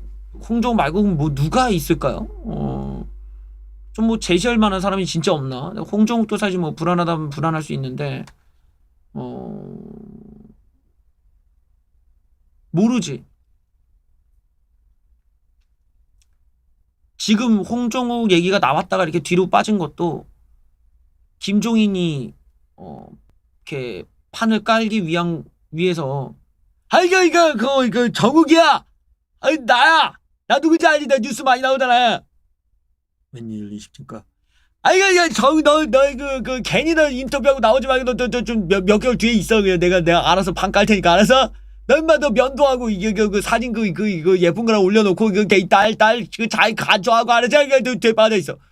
이러면서 지금 판 까는 것일 수도 있지. 뭐 내세울 사람이 없잖아. 뭐 참신성에 뭐에 40대 기수에 누구를 내세울 사람이 누가 있을까? 기존에 있는 사람 누가 있어? 기존에 있는 사람은 참신성은 아니란 얘기거든. 그럼 지금 어떤 뭐 지하에 숨어있는 누군가라는 건데 막말로 누가 있나요? 나는 좀 그 후보군들을 좀 듣고 싶네. 누가 있을까? 그나마 이제 머리 짜서 나온 게 뭐 단세포적으로 보면은 뭐 홍정욱 정도인데 홍정욱도 안 되면 홍정욱 말고는 뭐 이재용을 어떻게 뭐 하면은 뭐 이재용이 나올 가능성은 없겠지. 이재용이 뭐 거기를 왜 나와? 예. 네, 뭐 이재용급 아니면 뭐그 밑도 끝도 없는 어떤 기업인을 데려다 놓는 것이 항상 그 뒷말이 나올 수가 있지. 왜냐면 노조 새끼들이 또 뒤에서 뭐 저 사장이 뭐 어쨌네 저쨌네 이러면서 막 그럴 수가 있으니까. 예. 그런 것도 있고 내세울 사람이 별로 없잖아. 예. 황교안 대표 같은 경우는 황교안 전 대표 같은 경우는 참 컴백 시기가 좀 애매한 거야. 막말로 황교안 대표가 어떤 자기만의 그런 어떤 포텐셜을 만들어 줘야 돼요. 왜냐면 이미 한번 페일이 됐다 보니까 그걸 채워넣으려면 황교안 대표가 그걸 메꿀 수 있는 뭔가를 만들어야 될 거 아니야. 그러니까 홍정욱 같은 경우는 뭐 예를 들어 딸내미가 뭐 봉사활동이라도 하면서 뭐 이렇게 아기들 들고 뭐 이런 것들 뭐 이런 이미지로 어떻게 때운다지만 황교안 대표 같은 경우는 뭘 채워야 돼. 그러려면 예를 들어 본인이 뭐 예를 들어 황교안 대표가 뭐 아베를 만나든지 그래서 와타시와 황교안 데스 오나카 스이다이 이타다키마스 하나님 아버지 이름 그렇게 빛나시며 하늘에서 이루어지듯이 땅에서도 이루어지소서 아멘. 이러면서 뭔가 일본에서 뭐 그런 어떤 외교적인 문제라든지 아니면 뭐 트럼프라든지 뭐 이렇게 미국에 가서라도 헬로 I am 교환황 그래서 뭔가 뭐 미국에서 어떤 활동을 한다든지 뭔가 이렇게 있어야 돼. 건덕지가 딱 나와서 한다든지 아니면은 뭐 그런 것이 그런 아달이 있잖아요. 예를 들어 이명박 박근혜 대통령이 사면이 됐어. 근데 이명박 박근혜 대통령을 황교안 대표가 다 만나는 거야. 다 불러서 이렇게 만나 주시는 거지. 그러니까 황교안 대표가 찾아가서 뭐 박근혜 대통령 만나 뵙고 오늘은 잠시 좋은 말씀 들으러 왔습니다. 이러고 또 이명박 대통령 만나서 이렇게 두 분을 만나 뵙고 그런 뭔가 보수의 어떤 적자 그러니까 보수 대통령을 이어가는 어떤 적자의 느낌을 만들 수가 있잖아요. 이런 정도가 나와야 돼요.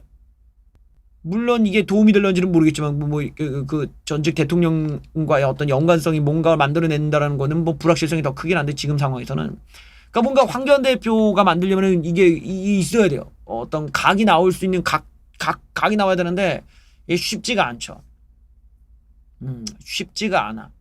황교안 대표로서는 지금 뭔가 약간 초야에 있지만 뭔가 해낼 수 있는 그림이 나오는 게 있어야 돼요.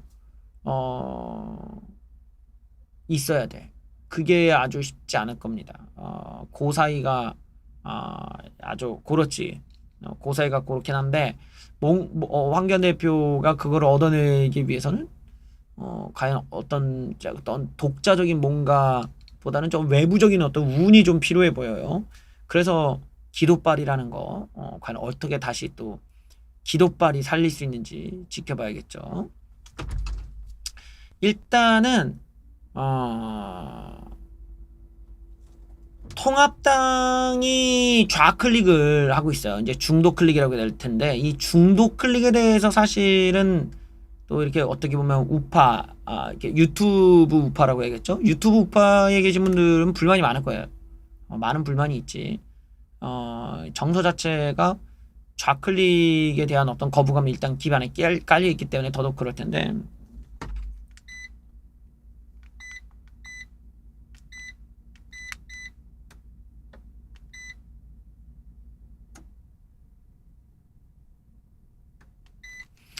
근데 지금 돌아가는 꼴을 보면은 중도 클릭이 1차적으로는 어느 정도 정치적으로 성공할 수 있는 그런 분위기를 지금 만들어내고는 있는 것 같아요.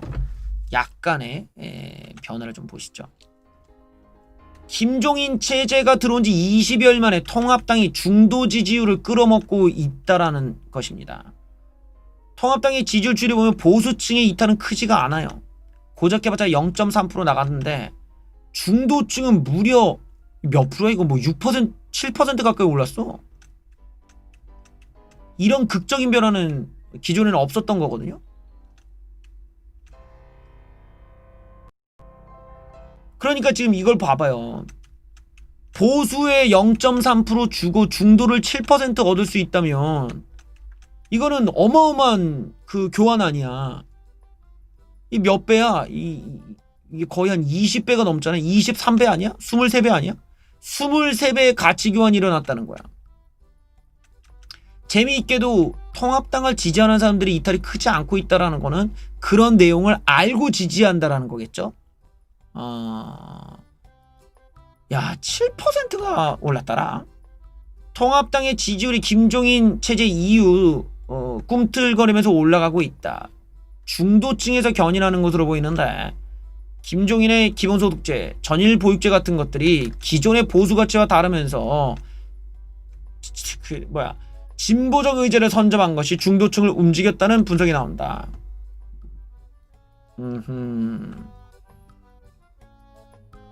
자, 여기 보면은 부산, 울산, 경남, 대구 지역에서 상승세 중이다. 그러니까 전통적인 보수 진영에서 지금 움직이고 있는데 이것도 좀 흥미로운 대목이고요. 유력에 빠진 데가 뭐 광주, 전라나 대전, 세종, 충청도는 좀 빠졌다. 근데 연령대별로 보면 20에서 50대가 올라가고 있다라는 거예요.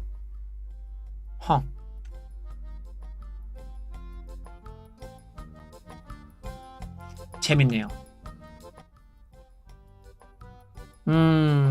일단 통합당은 김종인 체제에서 복지와 경제 분야에서 좌클릭 기조를 이어가고 있다.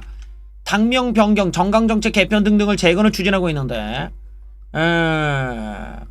일단 기본소득과 같은 진보적 아젠다에 얼마든지 접근할 수 있다는 열린 모습을 보이고 있고 그런 측면에서 중도층의 유권자들이 기대감을 끌어올리고 있다라는 겁니다.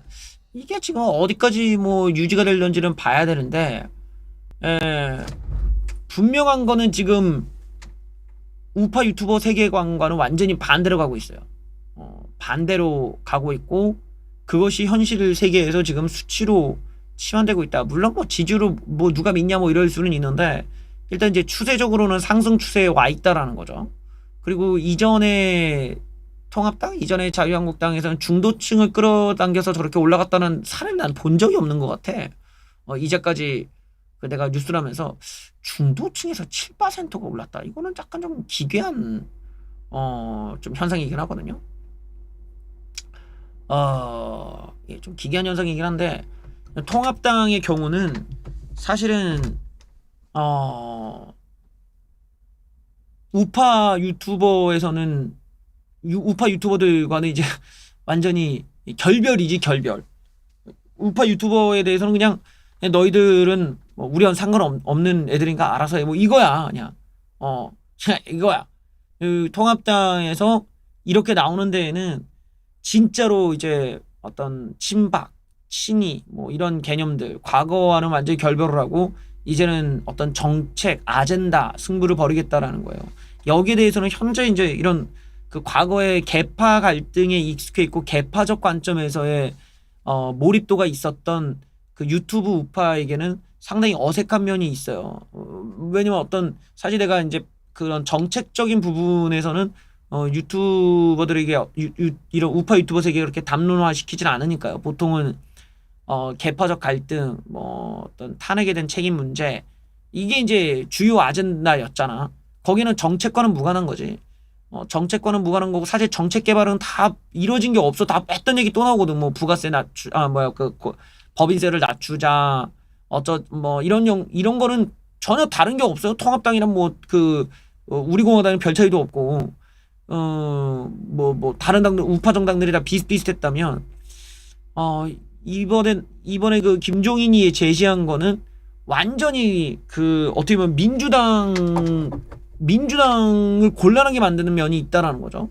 그러니까 이런 거는 좀 기존의 우파 유튜버 우파라고 해요. 유튜버 우파 세계에서는 상당히 좀 이질적인 공격 방식이에요. 그래서 약간 좀 어색함이 있는 것 같아. 나도 마찬가지긴 한데, 그러니까 우리가 보통 뭐 투쟁을 한다, 어떤 공격수다 이런 거를 탄핵 이후에 어떤 유튜브 세계에서 말하는 투쟁, 공격이라는 개념이 좌파들이 했던 방식을 답습해서 그걸 그대로 좌파들한테 돌려준다라는 개념에 가깝단 말이에요. 그러니까 좌파들처럼 흉내내면서 그 어떤 과격한 시위 집회를 한다. 또 어떤 뭐 좌파들처럼 어떠한 사회적인 그런 이런 그 이슈들을 끌어내서 좌파들은 이제 공격을 한다. 이런 쪽이었다면 지금 김종인의 전략은 그게 아니라 좌파들의 먹을거리를 먹겠다는 거예요. 정책적인 거를 쟤네들이 먹기 전에 우리가 먼저 이걸 먹자.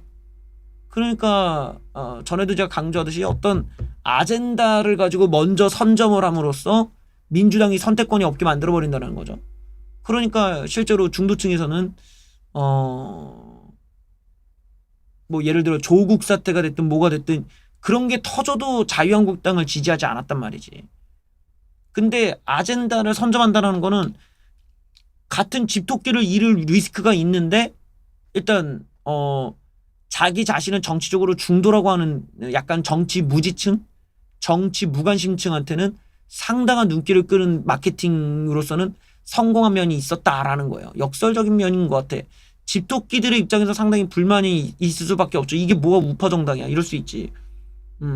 이게 뭐가 우파 정당이야? 이럴 수가 있는데, 근데 내가 언젠가도 얘기했지만 이게 미래통합당을 지지하는 어떤 그 주요한 그 지지층들의 성향을 보면 이 사람들 대다수가 샤이보수고 샤이보수들 자체가 이런 그 인터넷 우파들과는 굉장한 괴리가 있는 것 같아요. 사고방식에. 그러니까 저게 무슨 우파 정당이야라고 그 이야기를 한다면 샤이보수 입장에서는 저 정도는 충분히 포용할 수 있어. 그리고 지금 시대에서는 포용할 만한 가치가 있어. 왜냐면 좌파들을 이기고 보는 거니까. 일단은 이겨야 돼. 그리고 저 정도에 대해서 그 민주당을 압박할 수 있다면 저 정도는 괜찮은 것 같아. 이런 이제 굉장히 플렉서블한 생각 갖고 있다는 거지. 즉 무슨 말이냐? 미래통합당을 본인들이 막 흔들면서 우리가 원하는 걸 들어줘가 아니야. 샤이보수가. 샤이보수라는 건 전통적으로 민주당과 대치하는 어느 지점에 있지만 그 통합당이 됐든 자유한국당이 됐든 그 전에 새누리당이 됐든 그냥 그 정당에서 그래 이길 수 있는 거면 너희들이 머리가 더 좋으니까 니들이 토론해갖고 니들이 회의해서 니들이 해갖고 어떻게든 이겨내봐. 우린 일단 지지는 해줄 테니까 기다리겠다. 이러고 보는 거라는 거야. 이런 성향이 많이 다르다라는 거죠. 성향 자체가 많이 다르고 지금 이번 것도 결론적으로 어떤 뭐 박근혜 대통령이나 이명박에 대한 이슈는 완전히 다 사라져 버렸어요. 이게 완전히 사라져 버렸어. 여기에서부터는 이제 우리가 조금 이제 내가 언젠가도 얘기했죠. 이제 유튜브 우파 세계에서 주요한 아젠다, 주요한 어떤 아젠다라는 말도 못하고 주요한 어떤 관심사 였던 그런 탄핵에 대한 문제들이 진짜 이제는 그 어떻게 보면 과거의 일로 이제 넘어가는구나. 사람들이 이제 그거를 점점 이제 망각의 단계, 또 더 이상 정치적으로 중요하게 끌고 오고 싶지 않아 하는 그런 심리가 여기에 좀 담겨져 있다. 특히 샤이 보수들이 대다수가 더 이상은 그런 과거의 그런 탄핵 문제나 이런 것보다는 뭐라도 해라, 새로운 거라도 해봐, 뭐라도 해갖고 갖고 와, 갖고 오면 인정이다 이러고 하는 거죠. 그러다 보니까 통합당을 지지한다라는 저 지지율이 안 빠지는 거야. 그 얘기를 반대로 얘기하면 현재 이 유튜브 우파 또는 사이버 우파, 뭐 커뮤니티 우파들이 실질적으로 현실에서는 그렇게 큰 영향력이 없다라고 할 수도 있는 거죠. 없다라고 할 수 있는 거지. 이게 왜냐면 지지율 조사에서 급격하게 빠져야 맞는 거거든. 만약에 미래통합당을 지지하는 지지층들 중에서 이런 그 사이버 공간에 대한 그 어떤 링크가 아주 강하게 맺어져 있었다면 이런 거 나오자마자 다 이탈해 버려야 돼. 와장창 다 이탈해 버리고 뭐 이런 당이다 있어 이러고 나와야 되는데 지지율에서 그냥 달랑 0.3% 빠졌다라는 거는 약간 좀 얼탱이가 없는 거잖아. 그러니까 이게 시간이 지나면서 빠지는 각도가 나오는데 안 빠져. 그러니까 이게 확실히 현실 속에서의 샤이 보수와 그 사이버 공간에서의 사이버 우파와는 완전히 결이 완전히 다르다. 완전 반대 방향으로 가고 있다는 걸 알 수가 있죠. 그래서 나오는 얘기가 그런 말도 있어. 지금 그 뭐 우파 유튜버 말 반대로만 하면 된다. 뭐 이런 말까지 한다고 지금. 왜냐면 지지율이 이제 오르니까 이런 현상이 나오는데 여기에 대해서는 이제 다양하게 조금 분석을 해볼 수 있을 것 같아요. 근데 이게 아무래도 조금 뭐랄까 어떤 정치라는 거를 과거의 어떤 그런 그 탄핵이라고 하는 어떤 그 부분과 거기서 오는 트라우마와 또 그 어떤 좌파들한테 너무 황당하게 당했다고 하는 이런 여러 가지 그런 그 고통스러운 감정 또 복수심들이 이렇게 깔려 있다 보니까 우리가 이제 어떻게 승리하는지에 대한 문제보다는 어떻게 상대방을 상대방들에게 우리가 느꼈던 이 그 감정, 굴욕감이나 어떤 이런 수치심을 줄 것이냐 여기 너무 과몰입되어 있다. 그러니 어찌 보면 승리하는 방법은 되게 간단한 것일 수도 있을 텐데 그런 방법론에서 좀 다양성을 놓친 부분이 있는 거죠. 그 문제는 제가 앞서도 얘기했지만 통합당과 우리공화당과 뭐 친박신당과 기독자유당이 막말로 정책 공약들은 대다수가 비슷했다라는 거야. 다 비슷한 내용들만 나왔다라는 거 그만큼 정책 개발이 없었다라는 거죠. 정책 개발이 없으니 변별력이 없는 거고 변별력이 없었기 때문에 뭐 그런 것일 수도 있지만 확실히 좀 우파 진영이 조금 뭐라고 할까요? 좀 집단 심리 집단 심리도 좀 약한 표현이네. 좀 국민 심리 이 관점 또는 시대의 요구 관점을 어떻게 정책으로 치환할 것인가에 대한 연구가 너무 뒤처져 있었다. 이렇게도 볼 수 있겠죠. 물론 그렇다고 기본소득제가 말이 되냐 이런 지적도 할 수 있어. 그거는 뭐 그런 얘기는 충분히 할 수 있는데 이제 우리가 기본소득제라는 거 자체가 좌파 새끼들이 그런 짓거리를 해서 먹고 이쪽에서는 야 기본소득제는 무조건 안 돼. 라고 가정이 너무 불리한 싸움이 돼버린다라는 거죠. 왜냐면 사람들이 이제 공짜돈 받고 이제 점점점 이제 거지분성이 나오는 상황인데 여기서 우리가 머리를 굴려보면 알 거 아니야. 야, 이거를 갖다가 밑도 끝 없이 야 그러다 우리 망한다라는 논리로는 이게 안 된다면 아싸리 그냥 불에 데이게 만들어 버린다든지 아니면은 좌빨 새끼와 다른 재원 마련에 대한 아이디어라던가 이런 거를 갖고 와서 차별화를 노린다든지 일단은 아젠다는 먹고 그 내재적인 그 구성에 대해서는 좌파들과 다른 목소리를 낼 수 있다. 이런 식의 지금 이념적 구별을 하려고 하는 거 아니겠느냐라고 추산해 볼 수가 있겠죠. 예를 들면 이런 거예요. 여러분들 제가 이제 이거는 그냥 예로 드리는 건데 만약에 말이야. 의료보험제도, 국민연금, 뭐 노인 기초 노령 연금이라든지 또 공무원 연금, 또 무슨 뭐 일자리 관련해서 막 퍼주는 거, 실업자 뭐 실업 아까 그런 거 있잖아요. 이런 것들을 다 없애고 그냥 기본소득으로 간다면 여러분들은 어쩌겠어요?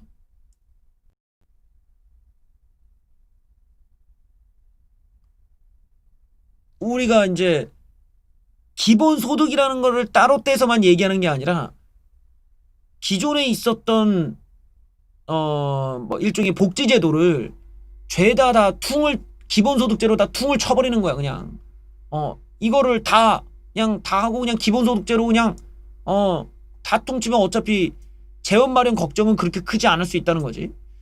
그러니까 우리가 기본소득 제도의 제도 자체만이 아니라 그걸 어떻게 재원을 마련할 것이냐에 대해서 보면 다양한 안건은 나올 수가 있을 거다.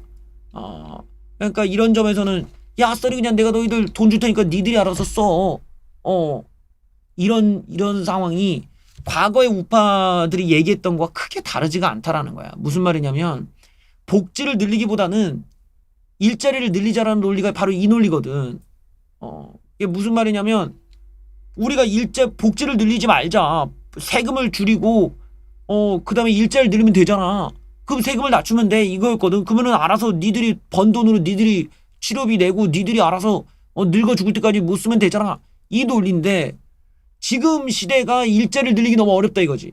우파 진영에서 그럼 뭐 법인세만 낮추면 일자리가 생기냐? 그것도 시간이 한참 걸린다 이거예요. 그러니까 5년 내에 못 한다는 거야. 그러면 뭐 어쩌겠어. 야 그럼 아싸리 있는 시스템을 바꿔서 사람들한테 마치 조삼모사처럼 만드는 거지. 뭐 국민들이 다 그런 거 아니야. 조삼모사 얼마나 좋아해. 그러면은 복잡하게 국민연금 떼가고 못 떼가고 이럴 바에 야야 다 우리 그냥 현금으로 너희들 줄 테니까 니들이 알아서 치료하고 어때? 이런 방식이 나올 수도 있는 거죠. 어쨌든 이거는 우리가 여러 그 재원 마련에 대한 여러 가지 그런 루틴이 있을 것 같고 거기에 대한 토론으로 넘어가면은 그때는 좀 사람들이 좀 생산적인 이야기들이 나올 수 있을 것 같아요. 근데 지금 당장은 약간 우파 이쪽 이제 사이버 우파 쪽이 갖고 있었던 그런 거부감들이 많이 있는 것 같아.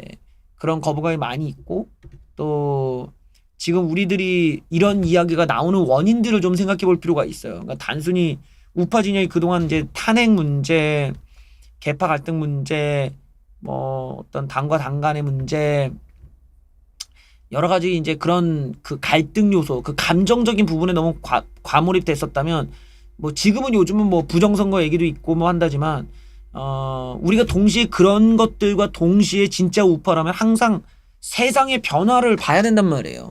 세상의 거시적인 변화를 우리가 인지하고 거기에 대한 생각들 항상 하고 살아야 된다는 거야. 그럼 우리 세상이 어떻게 바뀌어가는지를 봐야 된다는 거지. 이거는 우리가 말했던 것처럼 뭐 4차 산업이라는 것이 일자리를 줄일 거고 하지만 그것만이 아니죠. 더 무서운 변화가 뭐겠어요. 더 무서운 변화는 사람들이 애를 안 낳아. 애를 안 낳아. 그러니까 출산율이 줄어들고 우리가 지금 인구수가 점점 줄어들면서 인구수가 원래 우리가 인구수가 줄어드는 나라는 아니었단 말인데 이제 줄어드는 나라가 돼가고 있어. 인구수가 줄어들려면 출산율이 낮아지고 노인 사망률이 높아져야 돼요. 이래야 전체 인구수가 줄어들거든. 근데 우리나라는 출산율만 줄었지 노인 사망률을 안 하. 노인들이 막 계속 쌓여간다고. 장수에 의료기술이 너무 뛰어나니까 장수한다고. 그러니까 노인들은 막 이만큼 쌓여가고 출산율만 줄어드니까 이게 무슨 말이냐. 노동을 할 수 있는 사람은 없는 거예요. 근데 세금을 받아갈 사람들은 되게 많아지는 거지. 거기에 과도하게 의료비까지 지출이 많이 이루어져. 이러니까 밑에 있는 세대들 얼마 없는 소수의 젊은 사람들의 과도한 그 세금 징수가 이제 예고가 돼 있는 세상이라는 거야. 자, 이 구조에 대해서 우리가 이제 우파들도 생각을 하고 대책을 마련해야 돼. 이걸 가지고 야 법인세 인하해가지고 기업들을 유치하면 되지.가 안 된다는 거야. 왜? 더 저렴하게 후려쳐버리는 베트남이 있으니까. 더 싸게 후려쳐버리는 나라들이 세고 셌거든. 우리나라가 법인세를 뭐 달랑 뭐 20% 할인한다고 이게 될 문제가 아니라는 거지. 이 많은 걸 감당하려면은 뭐 예를 들어 애플이고 뭐고 다 우리나라 와줘야 돼. 그러니까 이게 현실적으로 우리의 생각처럼 그게 그림이 안 나온다는 거죠. 여러분들 막말로 우리 뭐 강원도나 어디에 무슨 뭐 유니버설 스튜디오 만드네, 뭐 디즈니랜드 만드네, 레고 월드 만드네, 막 다 나가리 된다고. 그거 나 뭐 부지 되게 싸게 줄게 뭐 이렇게 말 다 해도 다 나가리 돼. 그렇게 어려운 거거든. 그러니까 우리가 요즘 같은 시대에는 워낙 조건도 다양하고 워낙 말이 많고 하니까 우리가 더 많이 연구하고 해야 되는데 당장 젠장 맞아 지금 나라 상태가 이 모양이 됐어. 이거 뭐 애도 안 낳고 뭐 나갈 돈은 많고 거기다가 이제 노인 인구가 많아질수록 사회가 지출해야 되는 것도 많아. 그 사람들을 지키기 위해서 말이죠. 예를 들어 지하철 요금마저도 적자잖아. 지하철마저도 문제야 막. 그러면 이제 어떡할 거냐 이거지. 여기서 우리가 담론으로 나서 새로운 걸 제시를 해야 되는 거야. 세상이 바뀌었기 때문에. 예를 들면은 이제는 그러면 세금을 노인들한테 많이 걷자라든지, 왜냐면 노인들한테 나간 돈이 있으니까 나간 만큼 걷자라든지, 아니면 뭐 지하철 요금을 갖다가 걷어야 된다든지, 어떤 변화가 있어야 되는데 이제 그런 얘기를 못 꺼내는 거지 우파가. 왜 노인들에게 그동안 표장을 하기 때문에 보통은 고령화가 되면 우파한테 유리하다고 봤는데 지금은 그런 시대가 아니란 말이에요. 점점 586 좌빨들이 그냥 60대가 되고 이제 그들이 뭐 이제는 그런 걸 누려야 되는 시대고 우파들의 그 분들은 오히려 이제 줄어드는 이런 구조기 때문에 이제 우파의 미래는 20대 30대를 어떻게 데려오느냐에 걸려 있다라는 거예요. 이런 이제 세대적 문제까지 우리가 거시적으로 생각하고 그 다음에 우리는 무엇을 향해 가야 되는가, 어떻게 준비해야 되는가 나와야 된다는 거지. 그 지점에서 이제 우리가 합의되어 있지 못한 어떤 정리가 안 돼 있는 지금 일종의 아노미 상태다. 정책 아노미 상태에서 이제 종이날배가 야 그냥 기본 소득 그냥 잔말 말고 이거거든. 그럼 이제 우파 진영 이쪽 그 사이버 우파 진영에서는 그게 아닌 지금 이렇게 바뀌어가는 출산율은 적고 일자리는 줄어들고 기업 유치도 어렵고 앞으로 뭐 나갈 세금 많고 자 이런 구조에서 그러면 우파는 어떤 정책을 제시할 것이냐. 그런 거라도 있어야 된다는 거야. 아젠다라도 하나도 있어야 뭐 내놔야 되는데 우리에게는 사실은 지금 없다는 거죠. 그런 게 없어. 사실 그런 논의도 뭐 부정선거가 됐든 탄핵 얘기가 됐든 뭐 어떤 것이든 간에 같이 논의가 되면 참 좋을 텐데 너무 안타깝게도 우리가 사실은 이제 그런 부분에 대한 연구나 논의는 잘 안 돼 있죠. 잘 안 하고 있고 그게 돈이 잘 안 돼서 그런가? 예. 그런 걸 떠나서라도 이제 우파에 계신 분들은 한 번쯤이 아니지 하루에 한 번이라도 우리 세상이 이런 그 바뀐 상태로 간다라는 거야. 박정희 대통령이 계셨던 때를 생각해 보세요. 이승만 박정희 대통령이 계시던 때는 인구수가 계속 늘어나던 때란 말이에요. 인구수가 계속 늘어나고 우리가 이제 충분히 개발을 하면 우리 것도 팔 수가 있고 또 좀 여기저기서 이제 도와주고 이런 게 있었으니까 그게 가능한 그런 설계가 가능한 거지. 국민연금이 됐든 또 이런 그 의료보험이 됐든. 근데 지금 우리가 사는 시대는 완전 반대가 됐다라는 거야. 박정희 대통령 시대 때는 가난했고 무식했고 아무것도 모르던 때였지만 인구수는 늘어나던 요런 시대였다면 지금은 반대잖아요. 우린 이제 조금 뭐 먹고 살만하대. 그래 뭐 기득권자들은 먹고 살만해. 시스템도 인프라도 좋아. 근데 인구수가 줄어들어. 자 이런 구조는 의료보험제도 국민연금제도 보험제도가 다 운영이 안 돼요. 국가가 그런 걸 복지제도로 그렇게 운영하기가 이제 어렵다라는 거지. 뭔가 선순환시킬 수 있는 걸 새로운 거를 내놔야 돼. 예. 이제 그런 사람이 나와줘야 되는 거. 그런 메시아가 그런 연구원이 그런 엘리트가 근데 우리는 그런 건 다 뒷전이었잖아요. 다 뒷전이고 이제 다른 피상적인 얘기만 하는 거야. 근데 사실 근본적인 우리가 향하는 정치라는 것, 그거는 이렇게 시대가 바뀌고 세상이 바뀌고 사람들의 삶의 모습이 바뀌었을 때 우리는 거기에 걸맞는 미래의 대책을 어떻게 제시할 거냐. 이게 정치란 말이야. 바로 그게 여기에서 지금 우파 진영이 대답을 못 찾고 있는 거죠. 인터넷 우파가. 결혼도 안 하고 해도 이혼해버리고 나 혼자 살아버리는 사람만 600만이라는 뉴스. 바로 요런 것들이 우리가 이제 담론화 시켜야 되는 단계로 오고 있는 거예요. 담론. 우리의 진짜 아젠다인 거지. 지난해 1인 가구만 603만 가구다. 작년에만 25만 가구 증가하고 결혼해야 된다는 비율이 50% 아래로 황혼이혼 늘고 있고 원룸에 살던 31살 직장인은 또 다른 원룸으로 이사를 했다. 벌써 7년째 혼자인데 당장 결혼 생각도 없다. 사귀는 사람도 없다. 주변에도 결혼한 친구들이 별로 없다. 결혼을 인생의 어느 종착지나 목적지로 생각하지 않고 이렇게 살다가 하면 하는 거지 정도로 생각한다. 1인 가구가 빠른 속도로 늘고 있다. 2015년도에 500만이 벌써 4년 만에 600만을 넘어섰다.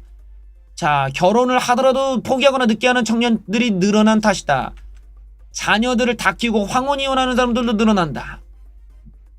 그러니까 연세가 있으신데 이제 1인 가구도 있다라는 거예요. 증가 추세를 보면 지난해 증가폭이 커졌다라면서 지금 1인 가구가 마구 늘어난다는 건데, 예, 이건 참 전체 가구에서 1인 가구가 차지하는 비중도 늘고 예, 참 안타까운 일이에요. 결혼 안 하거나 늦게 하는 청년층. 청년층에서는 결혼을 안 하거나 늦게 하는 풍토와 연관이 있는데 1000명당 조혼인율 4.7건 4.7초 이런 우연인가? 4.7건. 이 수치는 1970년 통계 작성 이후 최저치다. 결혼을 해야 된다 생각하는 미혼 남녀 비율은 48%로 50% 미만으로 떨어져 버렸다. 해마다 떨어지던 이제는 절반도 안 되는 것이다. 결혼을 하더라도 늦게 하는 분위기가 되어버렸다. 결혼했다가 이혼하는 중장년층도 늘어난다. 1인 가구 증가는 고령화 연관이 높다. 평균 수명이 높아지면서 배우자가 먼저 세상을 떠나고 혼자가 된 사람도 많고 이혼율도 증가 중이다. 부부 생활을 20년 이상 했으면 벌써 40대 후반에서 50대 초반. 자녀들이 결혼했거나 나가버렸다. 그러다 보니까 편하게 이제 이혼하는 거고 혼자 살아버리는 거죠. 제가 말씀드린 대로 이게 지금 우리의 현실인 거야. 우리가 이런 시대에 살고 있다라는 거예요. 근데 이런 문제가 그렇게 가벼운 문제가 아니라는 거죠. 이게 국가를 완전히 흔들 수 있는 문제니까. 그럼 이제 여기에 걸맞는 걸 우리는 뭔가 내놔야 되는데 어렵지. 어려워. 저도 이제 혼자 살잖아요. 저도 제가 박근혜 대통령 덕분에 집을 어떻게 이렇게 좋은 집을 싸게 구해서 이렇게 편하게 살고 있어요. 그러다 보니까 내가 술집을 갈 필요가 없는 거야. 왜냐면 우리 집이 술집보다 더 이뻐. 내가 이렇게 좀 인테리어를 좀 돈을 들였더니 우리 집이 술집보다 더 이뻐요. 조명도 이렇게 예쁘게 킬 수가 있고 이런 조명도 뭐 무드등 같은 거 방송을 할 줄은 몰랐지만 나는 작업실에서 이제 혼자 맥주 마시면서 이렇게 멋부리는 용도로 이 조명을 단 거지. 밖에 나가면 이제 조명이 저는 이렇게 몇 가지가 있어요. 그 식탁도 있고 뭐 저 거실에도 조명이 달라서 누르면은 빨간색 조명이 탁 하고 나와. 착.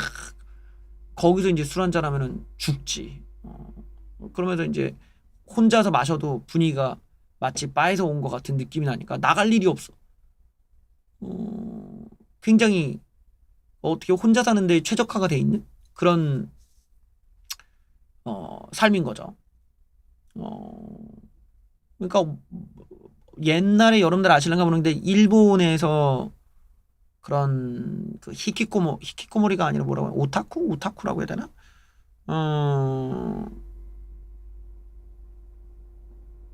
그러니까 남자 여자를 꼭 얘기해야 되는지 모르겠는데 어떤 이런 1인 가구 사람들이 성적 욕구만 포기하면 진짜로 돈 나갈 데도 없고 행복하게 사는 거야 그냥. 정말로 그거 하나만 제어를 하면 혼자 살려고만 하는 거지. 피곤하게 막 엮이고 싶지 않고. 저도 이번에 이제 주변에 친구 중에 하나가 이제 여자친구랑 이제 결혼을 생각하고 있는 거야. 내가 이제 결혼을 할까 말까를 고민하더라고. 그래서 여자애가 좀 나이가 있어요. 그래서 제가 그런 얘기를 했지. 야, 너는 그 여자친구가 나이가 있는데 좀 신경을 네가 써줘야 되는 거 아니냐. 애도 빨리 낳아야 되고 막 내가 막 했지. 근데 내 친구가 이제 그런 얘기를 하더라고. 우리 애 안 낳을 거야? 그러더라고. 나 진짜 깜짝 놀랐다 진짜. 예.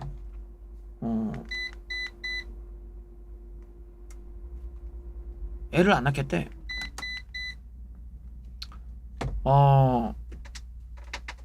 그러니까 여자애도 안 낳겠다고 하고 남자애도 안 낳겠다는 거야. 그런 걸 보면은 야 요즘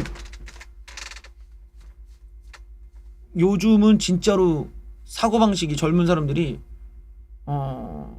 정말 딱 그 상대방과 자신의 그런 삶이 중요해졌다. 결혼이라는 것에도 그 영향력이 미치는 거죠. 과거에는 가족을 꾸민다라는 개념이 결혼이면 이제는 두 사람의 어떤 행복한 어떤 삶 여기에 맞춰져 있는 거지. 그래서 야 그래? 그러면 뭐 그래 그러면 뭐 상관없겠네 이러고 이제 나도 말하는데 정말로 세상이 진짜 빨리 바뀌는 것 같아. 세상이 정말로 빨리 바뀌는 것 같아요. 그러니까 이런 부분이 이제 이런 우파라고 하는 정치 영역에서 어떻게 쫓아가고 그걸 어떻게 이제 대응하고 미래를 어떻게 제시할 것이냐가 얼마나 많이 연구가 돼야 되는지를 고민하게 되는 것 같아요. 진짜로 출산율이 줄어들고 결혼하는 사람들이 줄어들고 이런 것들이 참 그래 이게 우리가 이런 세상에 대해서 우파가 과연 답을 제시할 수 있겠냐. 어려운 문제죠. 어려운 문제야. 이게 결국에는 다들 애를 못 낳고 그런 것도 집 구하기 어렵고 돈이 없고 뭐 다 현실적인 문제 아니겠어요. 애가 너무 나가는 돈이 많다 이건데 아니 그럼 불만 다 들어주다 보면 뭐 애 키우는데 더 돈 대줘야 돼 뭐 대줘야 돼 뭐 이러다 보면 뭐 하자는 거야 이게. 근데 그런다고 과연 출산율이 늘어나겠냐. 그러니까 이게 궁극적으로 출산율을 늘릴 수 있는 방법이 다민족 국가밖에 없는 거예요. 전 세계적으로 인구수를 늘리는데 성공한 전략이 복지로 인구수가 늘어난 케이스가 어딨어. 그런 케이스가 거의 없거든. 복지를 늘리면 오히려 더 안 해. 애들이 그냥 게을러갖고 그냥 우리끼리 놀고 먹자 이렇게 되지. 그러니까 이게 유일하게 방법은 옛날처럼 그냥 다시 개발도상국처럼 가든지 아니면은 다민족 국가로 그냥 막 애들 막 수입해가지고 그냥 막 섞어버리는 거야. 섞어찌게 만드는 거지. 그냥 뭐 우리나라 오세요 이래가지고 그냥 다 받아주면 인구수가 늘어날 테니까. 그 방법이 아니면은 채울 방법이 없는 거지. 채울 방법이. 이걸 우리가 이제 대책을 우리가 생각을 해봐야 된다는 겁니다. 이제 여러분들의 의견을 정말 듣고 싶네요. 나도 참 걱정이 많이 되는데 나는 내가 살아있는 동안은 웬만하면은 그런 인구수가 줄어들어서 나오는 사회적 쇼킹은 경험하기 싫은데 뭐 그러고는 있지만 비겁한 생각일 수 있지만 눈앞에 와 있어. 우리나라는 굉장히 빨리 진행되고 있어요. 참 그런 부분들이 지금 우파에서 모두가 걱정해야 될 문제가 아닐까 싶습니다. 마지막 뉴스네요. 오랜만에 이 노래 나오나요?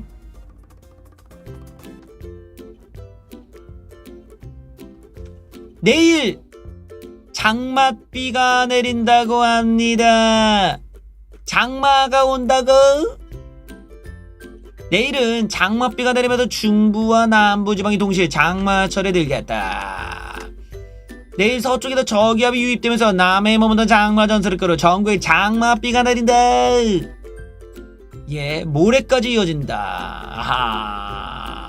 120mm. 강원 북부와 제주도 남부. 강원 북부와 제주 남부는 완전 꼭대기 아닌가? 120mm. 서울 등에는 30에서 80mm니까 꽤 많이 내리는 거야. 진짜 많이 내리는 거야. 80mm면은 진짜 많이 내리는 건데? 뭐 거의 한 이 정도면은 비가 엄청 많이 내린다는 건데? 많은 비가 예상됩니다. 여러분들 내일 조심하셔야 돼요. 장마전선은 금요일 잠시 물러났다가 다시 북상한다. 비를 뿌릴 예정이다. 비를 뿌린다라.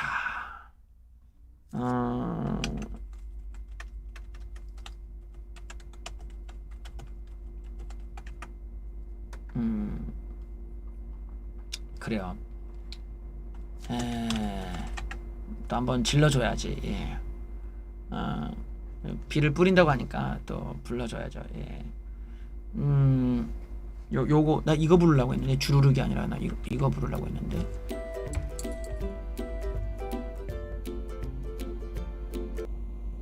It's my tears, it's my rain. 아직 끝나지 않은 노래. 네가 들으라고 내가 우는 거야. 너에게 비를 뿌리며 에서 비를 뿌리며 예 비를 뿌리며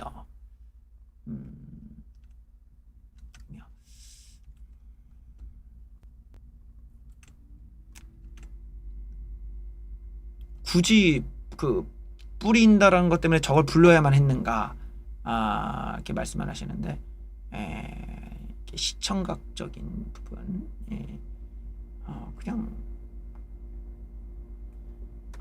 영감이 떠올랐어. 영감이 떠오르면 바로 불러야 되는 거 아니겠어요? 뉴스 마치겠습니다. 봐주셔서 감사합니다.